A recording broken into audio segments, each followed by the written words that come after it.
I guess it when it comes on, it beeps.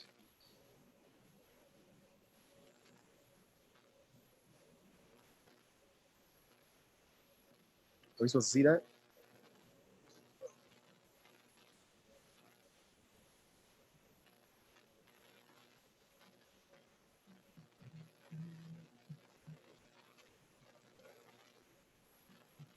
Yeah, that was good. I can take this off now. Don't mean nothing.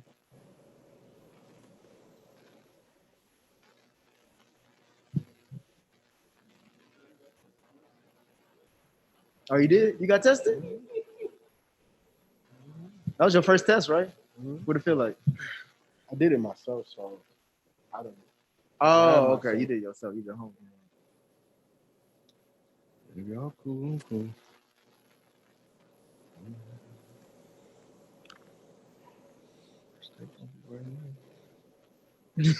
First day.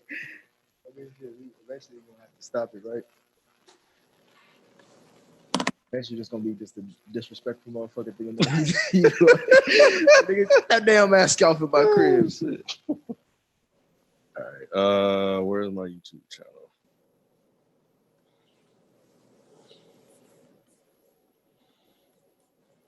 You fuck with Ty Dolla Sign? Not really. I know if you listen to his latest project. Who the fuck was that? One of my coworkers was telling me it was super dope. I would say check it out. Oh, they coming at you early, Shelton. I see it. Yo, how we sound audio wise? We're gonna keep this thing started. We good? Yes. It's everybody, good. everybody good? Cool. Man, why? Is the camera dirty? Hold on, y'all.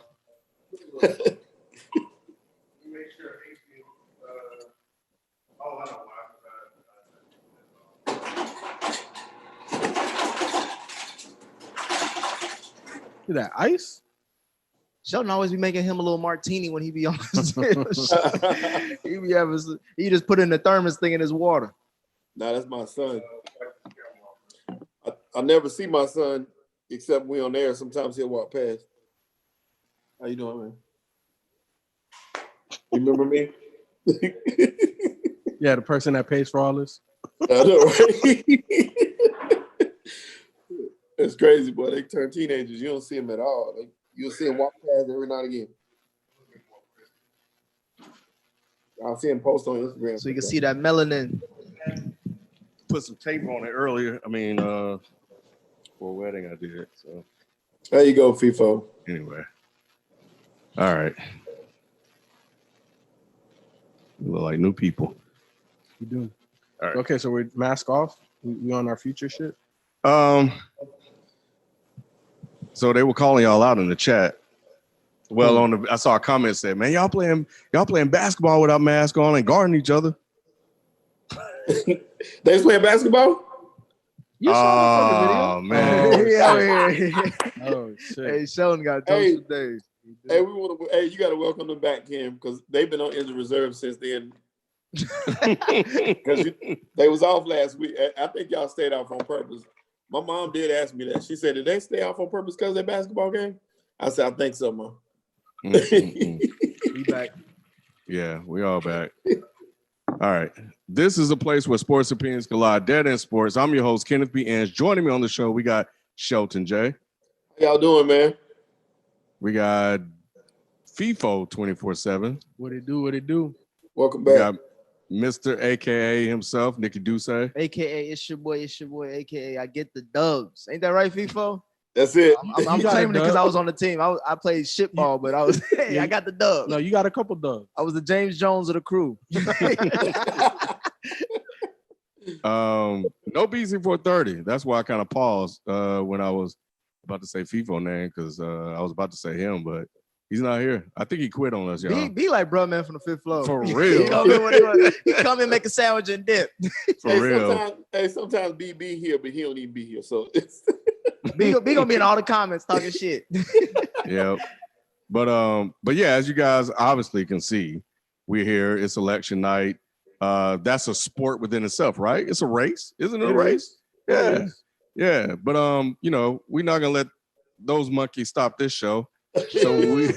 So we're gonna keep this thing going, man. And we'll see what happens with the election. We know that is something that will be determined later on. We know over time, over the last few years since he has been in office, we've talked about the guy that's in there now, and comments and stuff he's made about the NFL and basketball and stuff like that. So it is an important night. I hope those that felt like voting got out and voted, and everything went smoothly, which I think it did. I saw news from the Wall Street Journal that said there were not a lot of gaffes and stuff. So Not or you talking about like technical issues? And I mean, there are going to be technical issues that happens every election year, but in terms of like the major, like people thought it was going to be like chaos, and the Wall Street Journal was like, yeah, everything that people thought was going to happen didn't happen. I saw somewhere in DC they was boarding up like stores and stuff like that. Yeah, man. They were doing it here.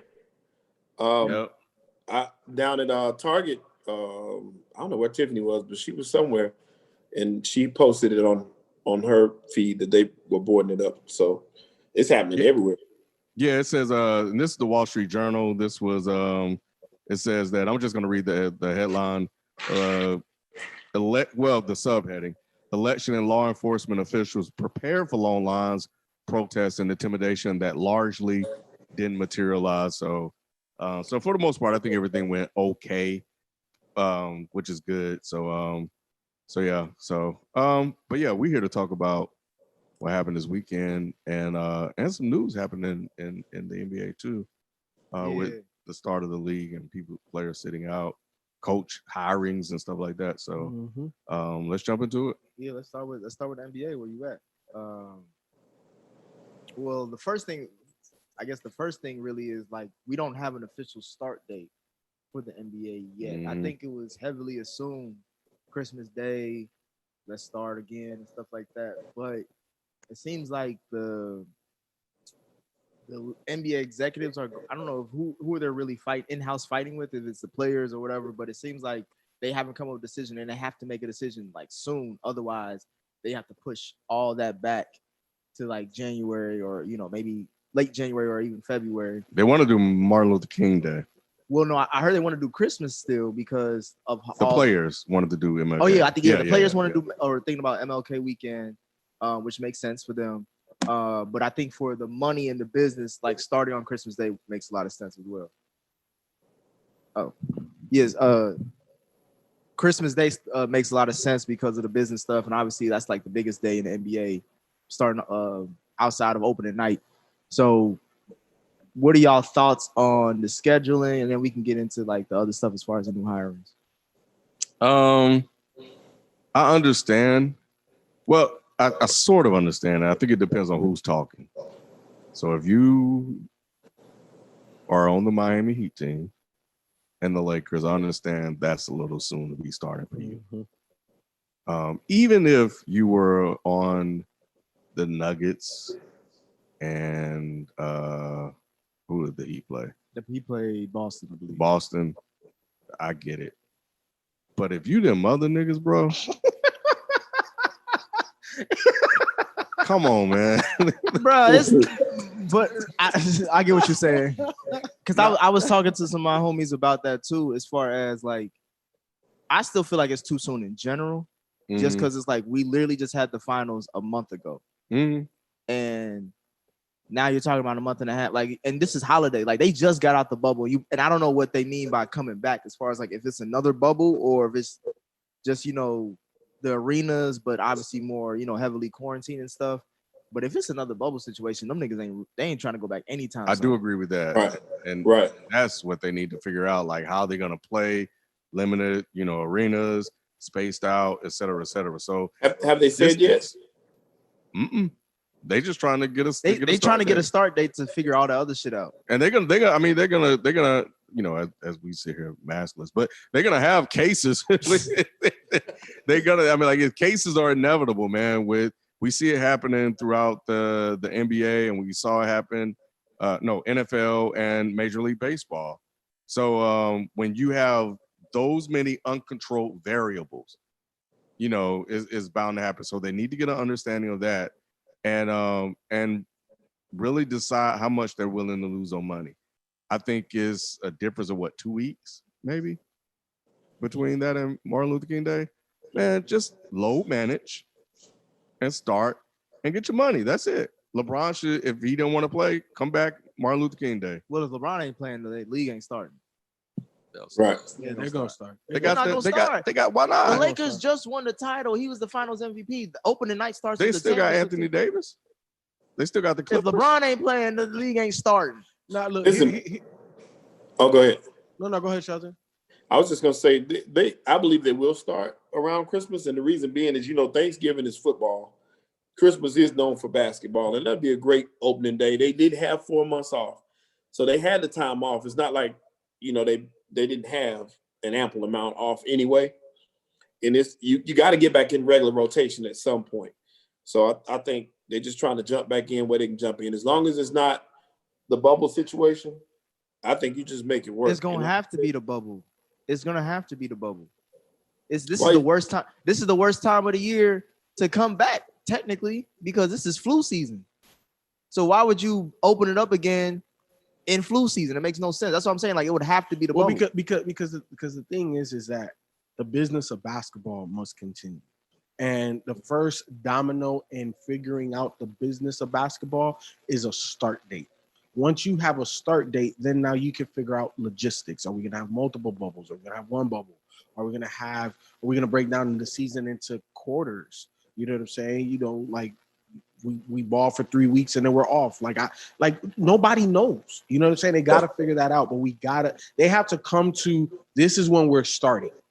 You know what I'm saying? And I agree with Shelton to a degree where, Thanksgiving is always known for football. You don't wake up talking about, what basketball games are on. No, we want to see Dallas. We want to see shit. Who else? Detroit. Detroit. Well, I don't know if we want to see Detroit, but being here. We don't want to see Dallas either. True. Yeah. But you know what? Even when the team is bad, you still want to see, because you want to see how Jerry Jones is going to spin this. You know what I'm saying? But at the end of the day, basketball is known for Christmas Day. To me, being a grown-ass man now, I don't give about no damn presents that anybody got me. I want to see these basketball games and I want to see these matchups. So I think that is the perfect day, but everything is still up in the air. So let's not criticize the NBA as to how they're going to handle it, because I think as the first team to properly handle COVID, right, and keeping everybody extremely safe. Because think about it. They went through the whole bubble and nobody caught COVID. That's amazing. That's truly amazing. So they did it right. Let's give them time to figure it out. You know what I'm saying? Yeah. Let's not jump on their back this year.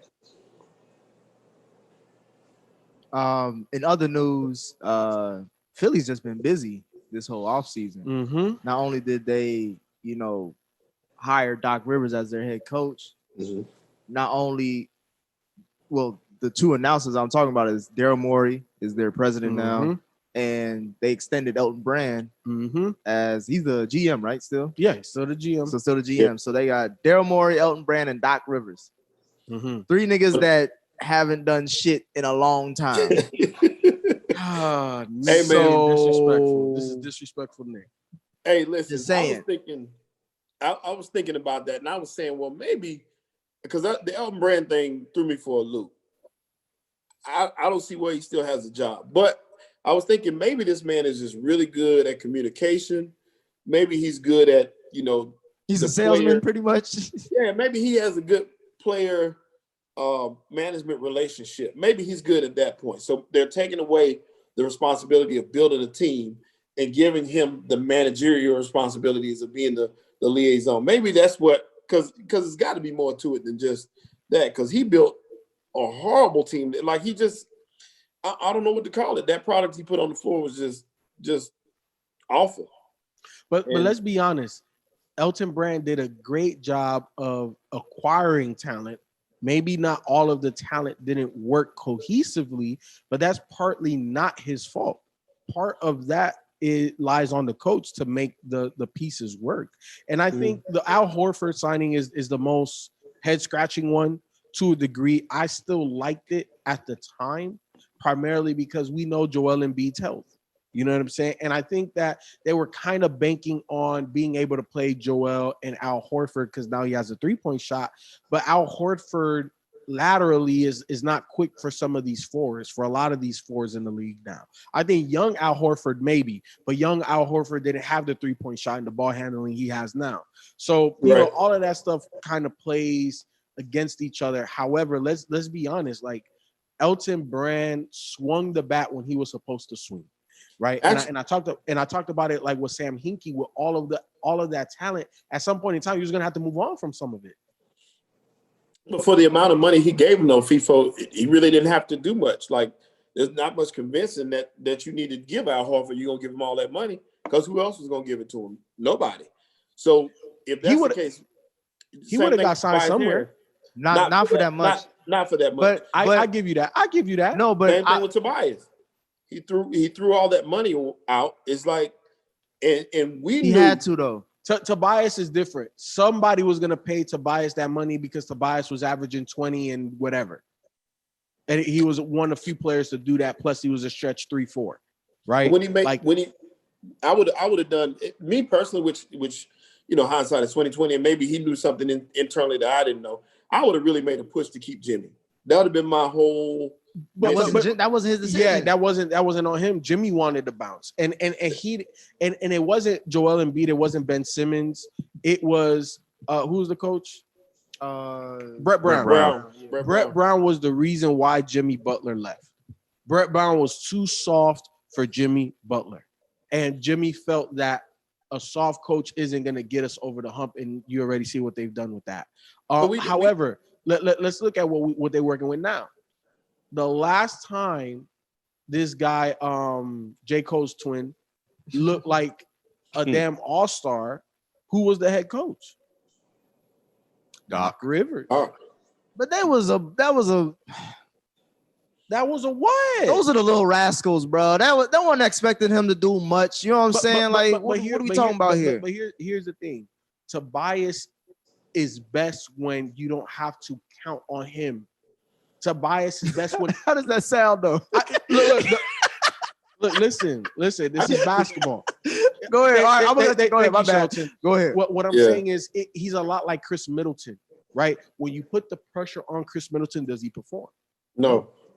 Chris Middleton, that's the reason why he's the third or fourth best player on the championship team, because night in, night out, I can't rely on you. And that's what Tobias is. And I think I like Tobias a little bit more than I like Chris Middleton because he does more with the ball in his hand. He has more playmaking, more shot creation than Chris Middleton does. And I think even on the defensive end, he's a little bit more versatile than Chris Middleton. And I think that in the NBA right now, you play for versatility. And that's exactly what Tobias is. He's 6'8", 6'9", hits threes, plays mid-range game, can post up little guys, can handle the rock in a pick-and-roll situation, you know, could guard multiple positions. You pay for that. You know what I'm saying? But on the offensive end, if you're relying on him to be your second best scorer, you're not a championship team. But I think with bringing in Doc, I think they're going to make a move. Bro, you bring in Daryl Morey, it ain't gonna be the same. Yeah, something gonna happen. One of those guys to Ben or Embiid, one of them guys is gone. Well, here's my take on it. For one, Shelton, as far as the Al Horford sign, that was all really about what do we have to do to make Boston weaker, and that's why they made that. That's why they were willing to he was willing to overpay Al Horford just to take him away from Boston. And as you can see in the playoffs, Boston could have really used Al Horford when it came down to it. When it came to size, because what's his name? Theis, whatever his name, it ain't cutting. Debut. Whatever the fuck. No, Theis. You're talking about Boston. Boston, yeah. So he wasn't. So that was all about just like, let's make our competition weaker. As far as Elton Brand, I'm not the biggest critic. I know Sheldon, you are. I'm not the biggest critic because, like FIFO said, like his job, and I think this is FIFO's analogy, is like I get the groceries. You know, I just put the shit in the cart. I'm not the cook. That's the coach. The coach is the one that's supposed to put this whole meal together. I'm just buying the groceries. I'm bringing you the best product. And that's what he kind of did. Like we look at what's the dude from Toronto? GM. Masai Ujiri. Like when he made that swing for Kawhi, it worked out. Championship. He looks at it as a hero. If Kawhi did the same thing like Jimmy did, as far as not bring a title and leave, the side's probably fired. You know what I'm saying? So it's like it's just all about how certain things shake. But as far as this hiring of Daryl Morey or this like. I guess they trying to make the Rockefeller back again in Philly. You know what I'm saying? Yo, Chris and Benny Siegel and them, like state property. Rocking him. This is state property for real. All right, it might end the same way because it might end up with everybody getting cut. All right, so I just don't understand how Doc Rivers, Daryl Morey, and Elton Brand are going to bring a title or make a deep run with this team when neither one of them in recent years have had much success. Maybe they're better together. And as the Three Stooges, yeah, hell yeah. But I don't see because, like, again, you're asking. FIFA was trying to be think about most it, though. PC with Tobias Harris. But think about it. Like, apart, all of them tried to do things. They had a philosophy, and it didn't work, but there were some successes there. So if you come together and you take all of those philosophies and figure out a way to kind of mesh them together into one, maybe that light at the end of the tunnel gets a little bit better, a little bit brighter for them, because now they can consolidate all of their plans into something that could work. So, and I think in terms of, you mentioned Thibault, there's another guy they got FIFO in Philly. He was a rookie draft. He was a rookie, and I think he broke his leg or something. And in summer spring games or something. But they were high on him too. Is he still there? I can't think of this guy's name. For me, not Thibault. It's another guy. But for me, nonetheless, Zaire Smith. He's still there. To me, it's still just like, I feel like this move is made as this is their Hail Mary. Remember, I was talking about a Hail Mary move with the Rockets last season and stuff like that. Mm-hmm. Like, this is the Hail Mary. Like, all right, let's get Doc here. Let's get Daryl Morey. Let's get Elton Brand, and let's see what happens. I think if they don't, I think they have title aspirations. If they don't get past the second round this season, I think somebody's getting fired. But Nick, let me ask. If anybody, be Brand. Like exactly. What were the 76ers supposed to do? Because at this point, they're in their championship window. So that means, why would you say that? Because you paid Embiid and Ben Simmons. Okay, that's fine that you paid them, but why would you think they're in their championship window? Because where Embiid is right now, he's top 2 at his position. Ben Simmons is top 3. And where's that got them so far? I understand, but this is their championship window. So when you're in the championship window of the talent that you have drafted and developed, what that means is that now you got to get the organization in place, meaning that whatever the best exec that is available, you go get that person, right? Because you're in a championship window. So the best exec that they felt that they can get right now is Daryl Morey. The best head coach. Who was the best head coach on the market? It was Doc Rivers. I was gonna say Tyronn Lue. Because he ain't the one that got fired, he the one that got hired. Potato. My thing is though, is like, you say championship window. This team, if you want me to keep it a buck, it's just a talented roster. No, that's it. There's no title window because they have not proven they could. There is a title window because their 2 top players are top 15 players in the league, top 20 players in the league. And because that they are now physically in their prime and you are paying them as elite players in the NBA, this is their window. Whether you agree with how good of a team it is or not, this is the opportunity they have to make title runs is right now. So the moves that they have made are on time and on pace where the Philadelphia 76ers are. Whether you want to critique it or not, whether you want to say this is a championship team or not, that's for you. But at the end of the day, financially, that's where they are. So they have to put the chips in. You have to push it in. Now is when you pay the luxury tax. You don't pay the luxury tax when Joel Embiid is 32 and broken down. You pay the luxury tax right now while you still got gas in that tank. I feel like they're in a better position now than they were before. Is that saying much? That's all I'm really asking. You're saying a lot. How? Because they're progressing, Nick. You don't go from the bottom to the top. You got a better coach and you got a better exec. Do they got a better coach? I think they're better than Brett Brown. They do. They got a more respectable coach. And the thing about it is we're going to see what he can do to develop those players because they really need more development. Is what he doesn't develop players. When has Doc Rivers ever developed a player? Tobias Harris had his career year with the Clippers. Would you consider and he got, if it wasn't for Doc, Tobias wouldn't have got the contract. Who was another player on that Clippers team that was going to get those points or those rebounds? Tell me. Somebody had to do it. No one was going to do that. He, like you said, he had the size and all that to do it. He was like Kevin Love in Minnesota. The only nigga that can. Shai Gilgeous-Alexander looked good under him. When he was and you see how much the Clippers valued him too, right? They traded his ass right after his rookie year. We're just talking about talent that. I'm just saying, if you're really talented, we're not letting you go. As you see what the Lakers did with Kuzma. But that wasn't Doc's call, was it? He wasn't the GM when they made that move. Not at that time. They stripped that title away from him because he was fucking up. Okay, but that's what I'm saying. What are we talking about here? We're talking player development, and we gave you two. You gave me one nigga. We gave you two. Shai Gilgeous and Tobias Harris. Shai Gilgeous is getting more development under Chris Paul than he ever did with Doc understand all that, but at the same time, you can't say that Shai Gilgeous did not develop at all under Doc Rivers. Did he or did he not? He developed. Yes or no? He made him a viable but he developed. Piece. Yeah. But I'm saying, Doc, you're naming out of all of Doc Rivers' coaching time and resume. He hasn't had a lot of young. Thank you. That's exactly where I was going to go, Ken. Doc Rivers is considered a championship coach. Championship coaches don't have but maybe one or two young players on a championship roster. The rest of those guys are veterans.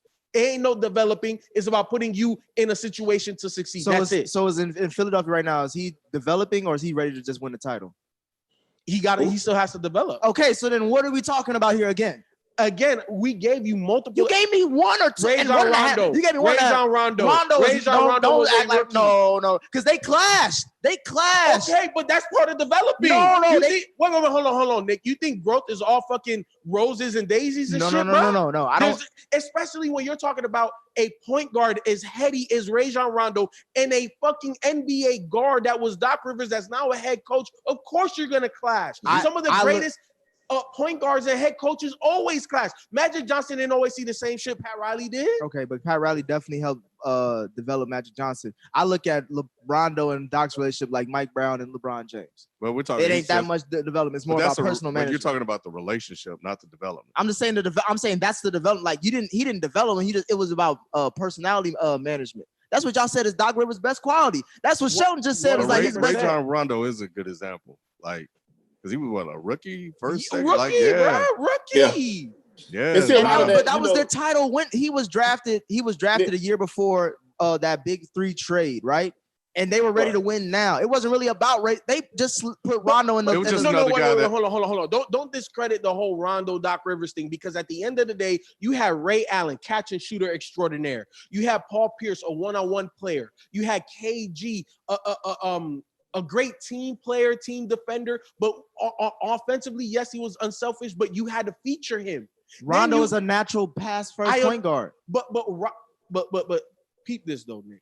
Rondo, even though he's a natural pass first point guard, the coach and the point guard have to see the game the same because there's certain things that as a player you see that the coach don't see, and there's certain things as a coach that you see that the player don't see, and that is part of growth and development. And he had to get Rondo to understand how and when to do what he needed to do. Yeah, it's easier because obviously you ain't gotta worry about even scoring a bucket, Rondo. Shoot 2 or 3 open shots, get about 2-3 layups. The rest is on you. But there still has to be a relationship there, and you cannot discredit Doc Rivers' influence on Rajon Rondo's career, dog. Okay, so let's take this back to the original point. Is Doc Rivers there to develop or to win a title?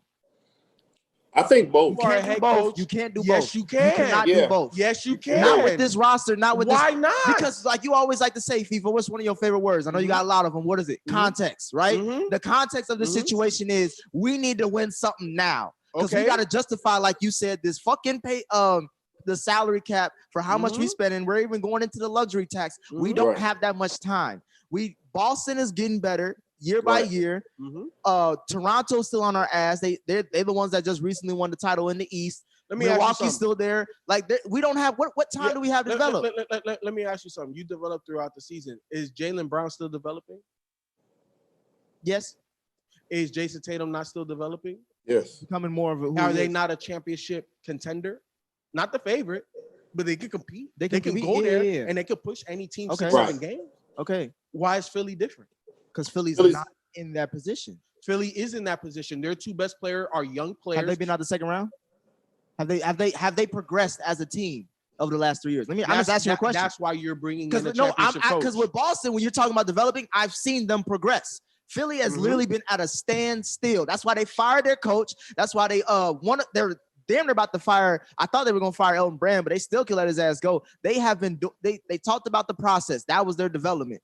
Now the process out the window. Boston's stuck in the mud too. No, see, here's the thing. Boston's in a better position than Philly, though. Hold on, let Shelton talk.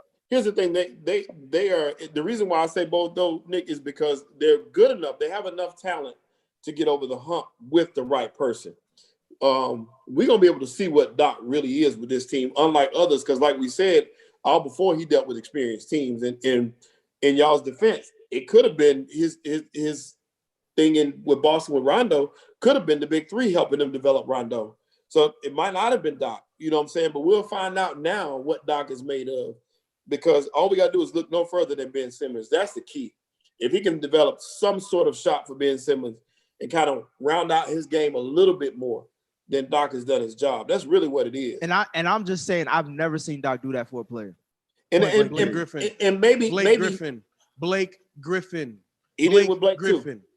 And see, the thing about it is sometimes you don't have to do it, and you may not have had to have done certain things, and now you're doing it. Drafted there with Doc. Yes, we're gonna get on football later, but Tom Brady, for example, Tom Brady never had to play throwing the ball down the field. Now he's showing he can do it. He just didn't have to. Same thing with Doc. Doc may not been in a position the way he had to develop anybody, but now he's gonna have to, because we're gonna have to see another Ben Simmons. Like I said, going forward, we got to see another Ben. We even got to see another Tobias. If he can get them boys across the hump, then he'll prove that he's the coach that we think he is. I think Shelton, the Blake Griffin is where Blake Griffin is now as a player. Mm-hmm. The reason why he got to that point was because of Doc Rivers and those Los Angeles Clippers teams. I definitely think so. When Blake first got into the league, he was a highlight. He was like the second coming to Sean Kemp. Some of y'all people watching maybe too young for Sean Kemp, go do your YouTube. Mm-hmm. Blake Griffin and Sean Kemp were essentially the same guy. Rebounder, push the ball, want to dunk on you. Mm-hmm. But there was no nuance to his game. CP uncorked a lot, but you saw early on when Blake would pick and roll, right, or pick and pop, and he got it, what was Blake doing? Going to the basket. Now, right after about 2 years with CP, after 2 years, you saw Blake hitting the 15-footer, 18-footer consistently. Now, Blake is a legit three-point threat. Not saying he ain't no, Peja Stojakovic or something, nothing like that, but you have to respect his three-point game. And part of that came with the Clippers and Doc Rivers saying, hey, for us to be great, you need to be able to space out the floor even more, because CP is the dominant mid-range guy. DeAndre has to play in the paint more than you. So, Blake, you have to be mid-range extended unless we take DeAndre out the game, right? And then we can get you in that pick and roll and throw you lobs to the basket. Okay, first and foremost, Blake Griffin was drafted in 2009. Doc didn't get there till 2013. Chris Paul got there in 2011. So for 2 years before Doc got there, Chris Paul was helping develop Blake Griffin. Again, I asked, when the hell has Doc Rivers developed a player? Let's look at That's all I'm saying. Let's look at Blake Griffin's numbers, and I guarantee you those numbers are way higher with Doc than without Doc in his entire career. I say they higher because of Chris Paul, like you said. His career numbers are higher under the tutelage of Doc Rivers. But who's the head coach, though? At the end of the day, we're just gonna give everything to Doc. That's all the shit. No, I'm not saying everything because of Doc. I'm not saying everything is just because of Doc. I'm a point guard. You know how I feel about that. And I've said it for years. Every great point guard needs a big man. He's too small to physically impact the game. That's why every little guy loves to have a big man with them. Look at John Stockton. What the hell would John Stockton be without Carmelo? But we're not gonna give no credit to Jerry Sloan. How long has Ben Simmons and Embiid been in the league? 5 years. So when Doc Rivers got to LA, Blake was already in the league 5 years. Blake was in the 4. league. You said 2008. Remember, he missed his first year because of the injury. So yeah, it's about even, right? About even. Okay. Mm-hmm. Do they got a point guard like Chris Paul there too, waiting for him? Or the point guard, or is the point guard the big issue because he can't shoot? I'm just asking you the same questions you was asking me. I'm just trying to point out the similarities. So while he may not, you're focused on developing, and while he may not have been there in Blake Griffin's formative years, he got there when Blake was ready to kind of take off and ascend, which we did see on the Doc Rivers, which is about that 4 or 5 year mark. So that's the same thing that's happened in Philly. I think we just. Well, my last question to you is as far as Doc's tenure in Philly, however long it is, what's the most important or what's the priority as far as his role? Is it about developing or coaching schematics? I think it's about winning the title. I think all these guys are here to win a title. Mm-hmm. I think it's nothing else. Mm-hmm. And then here's the thing too, Nick. And I know we're gonna play the if game, and I ain't trying to get drunk. However, it's election night, so I wouldn't blame you. But we know this for a fact. Once they hired Daryl Morey, how they are constructed is no longer. Like, he is the ultimate puzzle mover. Do you think he will? How long do you think he'll wait before he decide on one of those two? Oh, I think before the season start. I think he's gonna want to go into the season with whatever new. I think he wants to put his stamp on it. I don't think it's gonna be that early. Oh, I think it is. I think he'll wait till the off season. When he got to Houston, what did he do? Fucked it up. But no, he didn't. He set them up for success. The first move he did is he went and gave James Harden a whole bunch of money and made that move. Well, he's trying to get James Harden now. So that's why I'm saying, as presently constructed, Philly is not going to be what we remember. No, I mean, no. Yeah, I would. Yeah. I'm not saying it's going to be for the better. I don't know what it's going to look like, but I know it's going to be different. We're not going to see Embiid and Ben Simmons. Well, we know what they had wasn't working, and we all knew that they had to make some type of changes. Mm-hmm. So, and we felt if the two star players could make the internal changes, then it could work. But it also need a strong leader or somebody that they respect to get that done, which is where Doc comes in. That's a part of it. Yeah. Right. But it starts with me and you being teammates. And you saying, let's say you and Embiid, I'm Ben.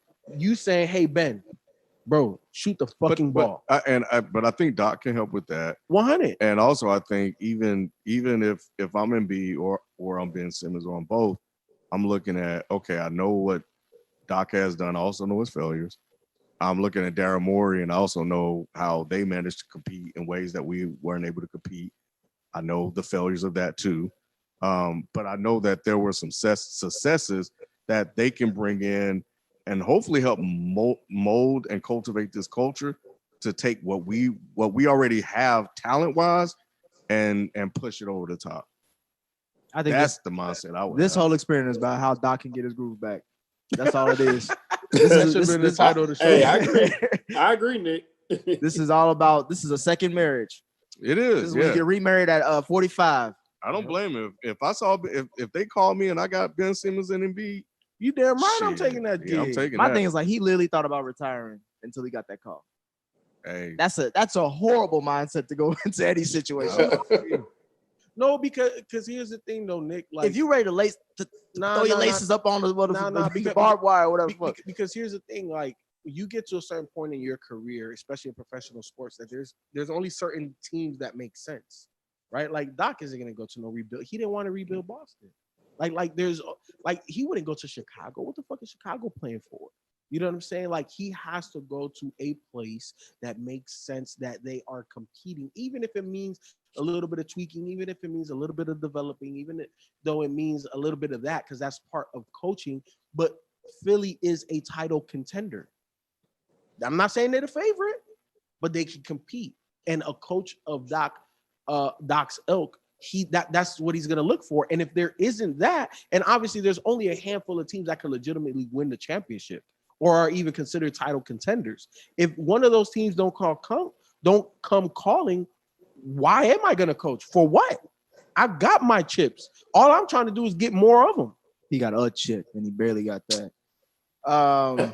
Let's move on to the NFL. A lot of stuff happened this past weekend in the NFL. COVID is still rampant. Mm-hmm. Even in college football, Trevor Lawrence got COVID, so he's going to miss a big game. Or did they already play already? No, it'll be Saturday. Notre Dame. Yeah. They said that Justin Fields could be the #1 pick based off of this. We'll see how that ends up. But COVID is still rampant. And I say that to say because I want to start in New England with our boy, Atlanta's very own Cameron Newton. All right. Well, the question is, I said it to you, Ken. Does New England's loss mean Brady was the reason they had a dynasty? No. It doesn't. I think they're one and the same. I think we talk about context a lot on this show.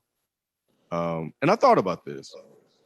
And I sat back and I was like, if Brady was on this team and he caught COVID and missed the game, so that's one loss. Like, how many losses would they have with the same weapons, which are none, with the same defensive players, with basically a none? How many losses would they have, or what would the record be? Maybe 500 or something like that. I don't think it would be any better. I don't think he would look any better. I think what Belichick is doing is I think he's tanking. And I think that he's I think that's why he brought Cam Newton in there. Because he probably knew that he didn't really, his odds of winning with Stidham when everybody started dropping out was probably slim. And he brought Cam in and said, well, if Cam can get to where he was, great. If not, great too, which is why they're talking about trading Gilmore. You don't talk about trading Gilmore if you really thought you, at least at this point, and maybe the plan has changed, but if you really thought that you had a shot at getting to the playoffs of the Super Bowl. So I think that he may have pivoted to a tank. He may not have started that way, but I think he pivoted to a tank. And I think that with Brady on this team, I don't think they will be any better because he's struggling to win in Tampa with all those weapons. I think, to answer the question, Brady was the glue that held it together on the field, and Belichick is the glue that holds the organization together. And when you have two strong pillars like that, when you don't have the opposite one, things are going to go by the wayside. And to Ken's point, if you swap out Brady for Cam Newton right now, it's not going to look that much better. It'll look a little bit better, I think, just because Brady is a little bit more poised. He's been turnovers. More. Yeah. He's been through more, and obviously he's been in that system. But with that being said, Brady is one of those guys in sports that is a lot like LeBron, where it doesn't matter the team you give him, he's going to overachieve because that's just the greatness and the leadership qualities that he has, the intangibles that you can't quantify, that doesn't come up in stats, that you don't know unless you're part of that locker room. And that's what Brady brings that I don't think Cam has ever had. That's always been the knock on Cam. Is Cam truly a leader? We know what he does on the football field, but off the field in the locker room, I'm not saying that he's not respected. Of course you respect Cam Newton. Of course you respect the MVP of the league, but does he galvanize men the same way that Tom Brady can? And I think you're seeing a little bit of that. You're starting to see that a lot of the Patriot way was involved with Brady. Now they have to reinvent what the Patriot way is, and I think that Bill Belichick, he's always ahead of the curve. And I think, this could have been a chess move where it's kind of like, keep the heat off of me. We're bringing this former guy. Let's see what he can do. Nobody's really expecting anything out of him. They're not really expecting anything out of us. Like you said, I think that he didn't go. You can't be considered one of the greatest head coaches of all time, regardless of sport, and go into thinking about tanking. No, I don't think that happened, but I think the realization happened and like, well, shit. Being as good as we used to be. Let's get rid of Stephon Gilmore. How many draft picks can we get for that? Let's not re-sign Cam. Jason Stidham, you out of here. Let's go get our quarterback. Let's go get a wide receiver. Let's go get another DB or two. It's that time. Yep. When you let somebody like Tom Brady lead the dynasty, but it doesn't mean that it can't be rebuilt, because part of the glue of that fabric, what makes the Patriots is still there, but he has to rebuild. Shelton, is Cam washed? I don't want to say yes because I am a Cam Newton fan. Let me say this in his defense though.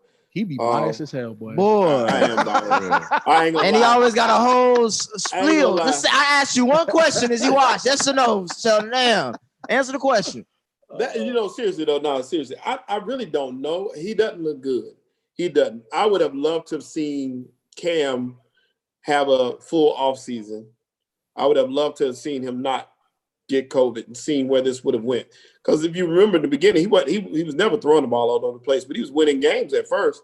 So I would have liked to have seen what he could have done if he had a chance to work with these guys in the offseason to see what they could have become. Maybe they would have been a little bit better, especially if all those players hadn't opted out on defense. But he doesn't look good right now. And this was my fear in Carolina. So that's why I was kind of, I don't know if you remember when we brought in Teddy in Carolina, I was kind of excited about that because I was like, we're better off now.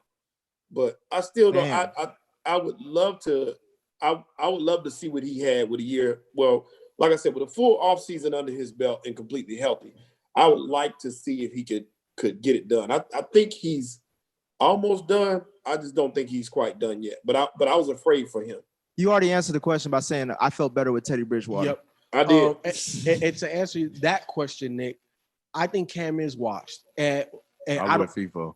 Yeah, and I don't want to be disrespectful when I say that, but it's because Cam set such a high bar. So by Cam standards, he's washed, but he is still better than a lot of quarterbacks in the NFL. You know what I'm saying? I take Cam over a lot. I take him over Baker today on that damn Browns team. There's a whole bunch of quarterbacks I'd rather take Cam over, but by Cam standards, he's not no MVP. He's not no Superman. He's not none of that. Yeah, he's very pedestrian now. I'll say two things. The first thing is I do agree that Ken, you brought up an interesting point as far as like why Belichick brought Cam in. I don't know if it's necessarily for tanking purposes, but I think it's because he wants to get experience of like these new age quarterbacks. But it does tie into the tanking because if they do, not have a successful record and are well below under 500, he'll be in the sweepstakes to get probably Justin Fields, Trevor Lawrence, and maybe another Trey Lance, mobile quarterbacks. And like, let me see. This is like before Lamar. It was Cam, So it's like, let me see what he can do, how he can move. Let me see if I can coach this way. And like Sheldon's point early on, before Cam had COVID, they were a little bit above average as far as like they almost beat Seattle. They had a couple close games. Even now, recently, like they almost still won that game against the Bills. So it's not like they got blown out. It was just the turnover. So I think Belichick wants to understand these new age quarterbacks. So that's a little bit of experience. The other thing is Stephon Gilmore is overrated. Stephon Gilmore last season, the Patriots had one of the easiest schedules, and he was dogging all the boo-boo teams. Not only was he dealing with the AFC East, but he also dealt with the NFC East. That's at least 8 games. That's at least 8 games of the schedule. With no quarterback. With no quarterbacks, pretty much. So that's why his stats looked so fucking phenomenal. And he got that 90-something rating on Madden because he was playing against bums. And now Belichick looked down. You know how Belichick is. He'll get rid of you a year early before it's a year late. So now that's why this is going on. As far as his Cam washed, he is. Unfortunately. That doesn't, like FIFO said, doesn't mean he's not like a competent quarterback. I think there's a lot of pressure he puts on himself. Like he wants to be Superman again. Like he wants to show. Like you see all the Under Armour commercials and shit. Like he working out and shit. Like that don't mean a goddamn thing. How old is Cam Newton? Cam is what? Probably 30 something. I'm 30 something too. You see what happened out there. What your mind think and what your body can do is two different things. And Cam's been away from football with injuries for a long time now. And his injuries are, just easy things to kind of get over, right? Like I think that if you're like a pocket quarterback and you mess up your ankle, your knee, you'll be all right. We saw Tom Brady tear his ACL. He came back just fine. But when you're talking about a shoulder on your throwing side, and we know the type of arm Cam had. Cam had a cannon. Cam had one of the strongest arms in the league, and he's reduced to a water pistol now. I don't think the last time I seen Cam really throw a dart. Well, it's been years, and I think that added to his greatness was he could take those chances. He could read something late and still get the ball there. The way he's wired to play the game, he can no longer physically play that way. And he hasn't had a period of natural decline to be able to adjust. His shit just injured. Okay, now you're the starting quarterback of the damn Patriots. You know who that happened to? Grant Hill. He never had Penny Hardaway. They never had natural declines. You know what I'm saying? One person that we're seeing age gracefully, and we're starting to appreciate his natural decline, Derrick Rose. all of those injuries, he never forced himself back. He said, I'm going to come back when I'm going to come back. I'm going to come back when I feel ready. And a lot of people criticized him. And now he had a 50-point game a year ago. You know what I'm saying? Derrick Rose is one of the best lower tiered starting point guards, or one of the best point guards off the bench in the NBA now. You know, still very competent, better shooter than he's ever been in his career. But he was able to understand where his body is to then adjust his game. Cam hasn't had that. You know, and I know football is a little bit different, but Cam hasn't had that. So I think that we're just seeing something, a whole bunch of things compound the pressure of replacing Tom Brady, the pressure of coming back from so many severe injuries, the pressure of people questioning your leadership your entire career, you know, and then the pressure of not really having any weapons. If we're being 100% honest, what team has a worse wide receiving core than the damn Patriots? Yeah. You know, so how, like, what's really the expectation of Cam Newton? Yeah, and I think y'all were right in saying that too. Like, you know, if they did good, you know, Belichick looks like a hero, but by them looking bad, you can always point the finger at Cam. It's like it's a perfect scapegoat because he is so flashy and makes himself out there like that. So nobody's really thinking about Belichick like that. They're more thinking Cam sucks. You know what I'm saying? Oh, we didn't win because he don't play the Patriot way. Right. Simple. There you go. So that's the perfect person for a thinker like Belichick to bring in for that reason. But what would y'all think if they had won that game against Buffalo on Sunday? Would you still feel the same way? Yep. Yeah. Because I mean, I said he was done a week or so ago. I said, and I think COVID is hurting him a lot more than people are letting on. Well, let's move on to someone who's actually been, you know, winning consistently for even a record-breaking numbers now. Mike Tomlin with the Pittsburgh Steelers. I feel like even now, I'm still watching some of the, you know, ESPN, like Get Ups and First Take, and they're starting to come around. But for the fact that they're the only undefeated team in the NFL and they're still not looked at as a Super Bowl contender is it's insane because everybody keep talking about these damn Bucks.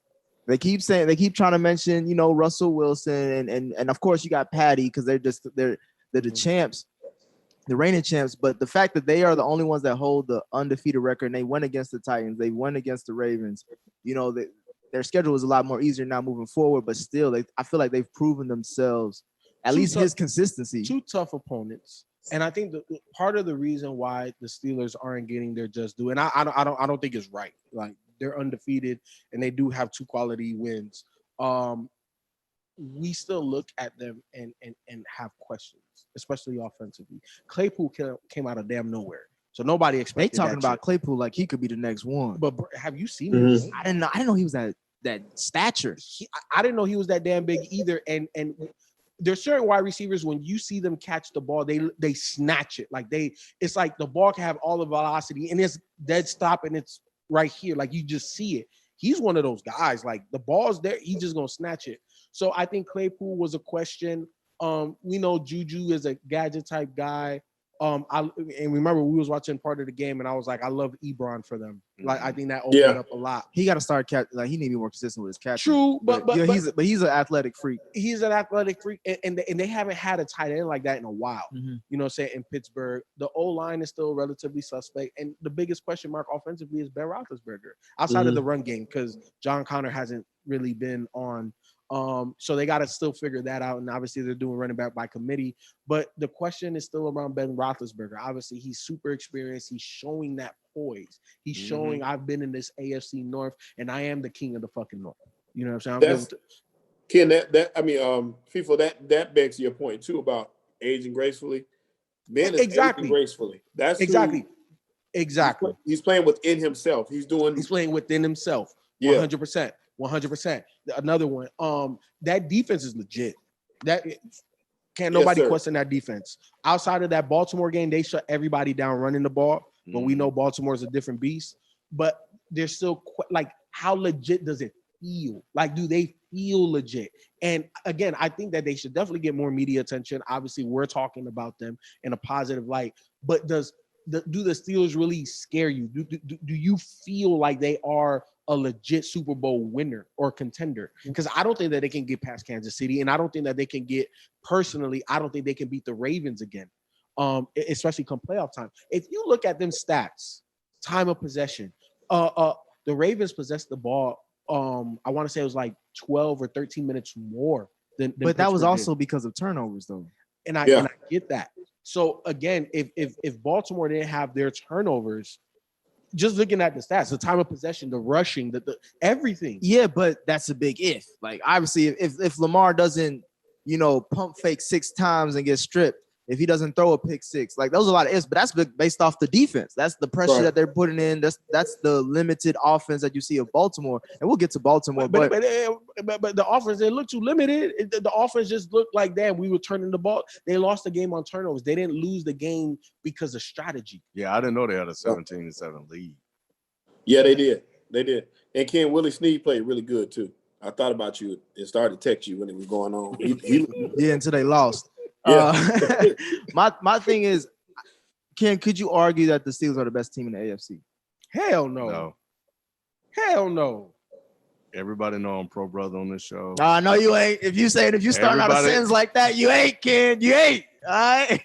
Everybody know I love Tomlin, man, but I am objective and fair, and I think part of what I just want to see is just more respect. They don't have to anoint them as Super Bowl contenders, even though history has shown that when they start off this hot, they've never started off this hot in franchise history. Yeah, that's crazy. So, but 2 quality wins, the other 4, you're supposed to win. Mm-hmm. But they struggled Sunday, but I think you have to win those games. You have to win those ugly games, and I just happened to see it because I wasn't recording with you guys. For Frames Per Second, check out the Mandalorian recap. That'll be up this week on Frames Per Second. It's the Frames Per Second podcast. And when Lamar took the lead, Big Ben just walked down the field. He did. It was one hell of a drive, and it was a tough drive that speaks to what FIFA was saying earlier. And I think Baltimore's the Ravens defense is pretty good, right? Yeah, they are in the league. One of the best. But yeah, Lamar gave that game away, and we're being honest. But you got to be able to take it, and that's what you're the MVP of the league. Yeah, you got to take all of the criticism. You got all of the praise last year. I'm talking about the Steelers in terms of being able to take the turnovers and win it. Yeah, 100%. Yeah. So can they beat the Chiefs? I think they could, based on that defense. It's gonna be ugly. It got to be ugly. It would have to be ugly. And here's the thing: how do you make it ugly with the Chiefs? But we've seen the Chiefs get slowed down. The Raiders, if you look at the Raiders, no, 100%. But the Chiefs, out of all of the high-powered offenses like this, I don't know, but I do know they did a good job of replacing Devin Bush, who got hurt. Yep, towards ACL last week. So they got they just traded for another linebacker too. Yeah, they Avery Williamson. Yeah, Okay, apparently he's good. So I think they feel like they can get it. So but I do like their chances. I just don't know if they'll be able to beat the Chiefs. Well, for me, the Chiefs are the best team in the NFL. That's why I mentioned. That's why I asked, like, are Steelers the best team in the AFC? Well, the Chiefs are in the AFC. Well, they are, but they're big. They're over everybody, though. You know what I'm saying? Like, you can't make a case for anybody really beating them based off what you were just saying. Yeah. And as far as the wins, like you said, like y'all were mentioning, like the Steelers only got 2 quality wins. I'm looking at some of these other team schedules. They don't really like. If you look at the Bucks, and these are the ones that the media are saying they are the Super Bowl contenders, especially when now they're about to get AB. Bro, they've lost to the best teams as far as what they're going to see in the playoffs, as far as the Saints and the Bears. They've only beaten the Giants, the Raiders, the Packers, which they just lost to the Vikings. So now you look at them differently. The Panthers and the Chargers, who've been losing like they haven't beaten nobody. Yeah, really. The Packers and the Packers probably be the only good win, huh? That's the only really good win. But we also, and I told y'all this before the season started. This Tampa Bay team is going to take 5 to 7 weeks for us to really know what the hell they are. Yeah. Look, man. Yeah. brand new coaching staff that. Well, came we're in gonna last come back to the Bucks. Okay, I'm but with the Steelers, I'm not a Steelers fan, but I do. You got to give respect where it's due. As far as like they're 7-0, and that's a reason. Like I don't think you accidentally walk into 7-0, especially in that division, in that conference. Do I want to see them, go against the Chiefs and see how they really are? Yes, but maybe that's down the line in the playoffs. But for right now, it's hard to make a case to say that they're not competing for a title. Correct, and that's what I was going to say. Championship contenders. I was going to say that I think the Chiefs. I love what the Chiefs bring to the table, and I think that they are hard to stop. But if anybody can do it, it's going to be Pittsburgh. I mean, Pittsburgh's defense looks amazing, and they're plugging and playing guys. So these guys, some of these guys you may have never heard of before making plays, and it's kind of like, hey, no matter who they put out there on the field, that 11 is going to get it done, regardless. And all they have to do is run the ball a little bit. And I guess the formula for beating Kansas City for them would be to run the ball down their throat in time of possession. If they can control the clock, they can control the game, and they can win that game. They just have to control the clock and make the big plays down the stretch. Touchdowns and not field goals. But, yeah, if anybody can beat Kansas City, I think it's them over just about anybody else at this point. Out of the AFC, yes. Yeah.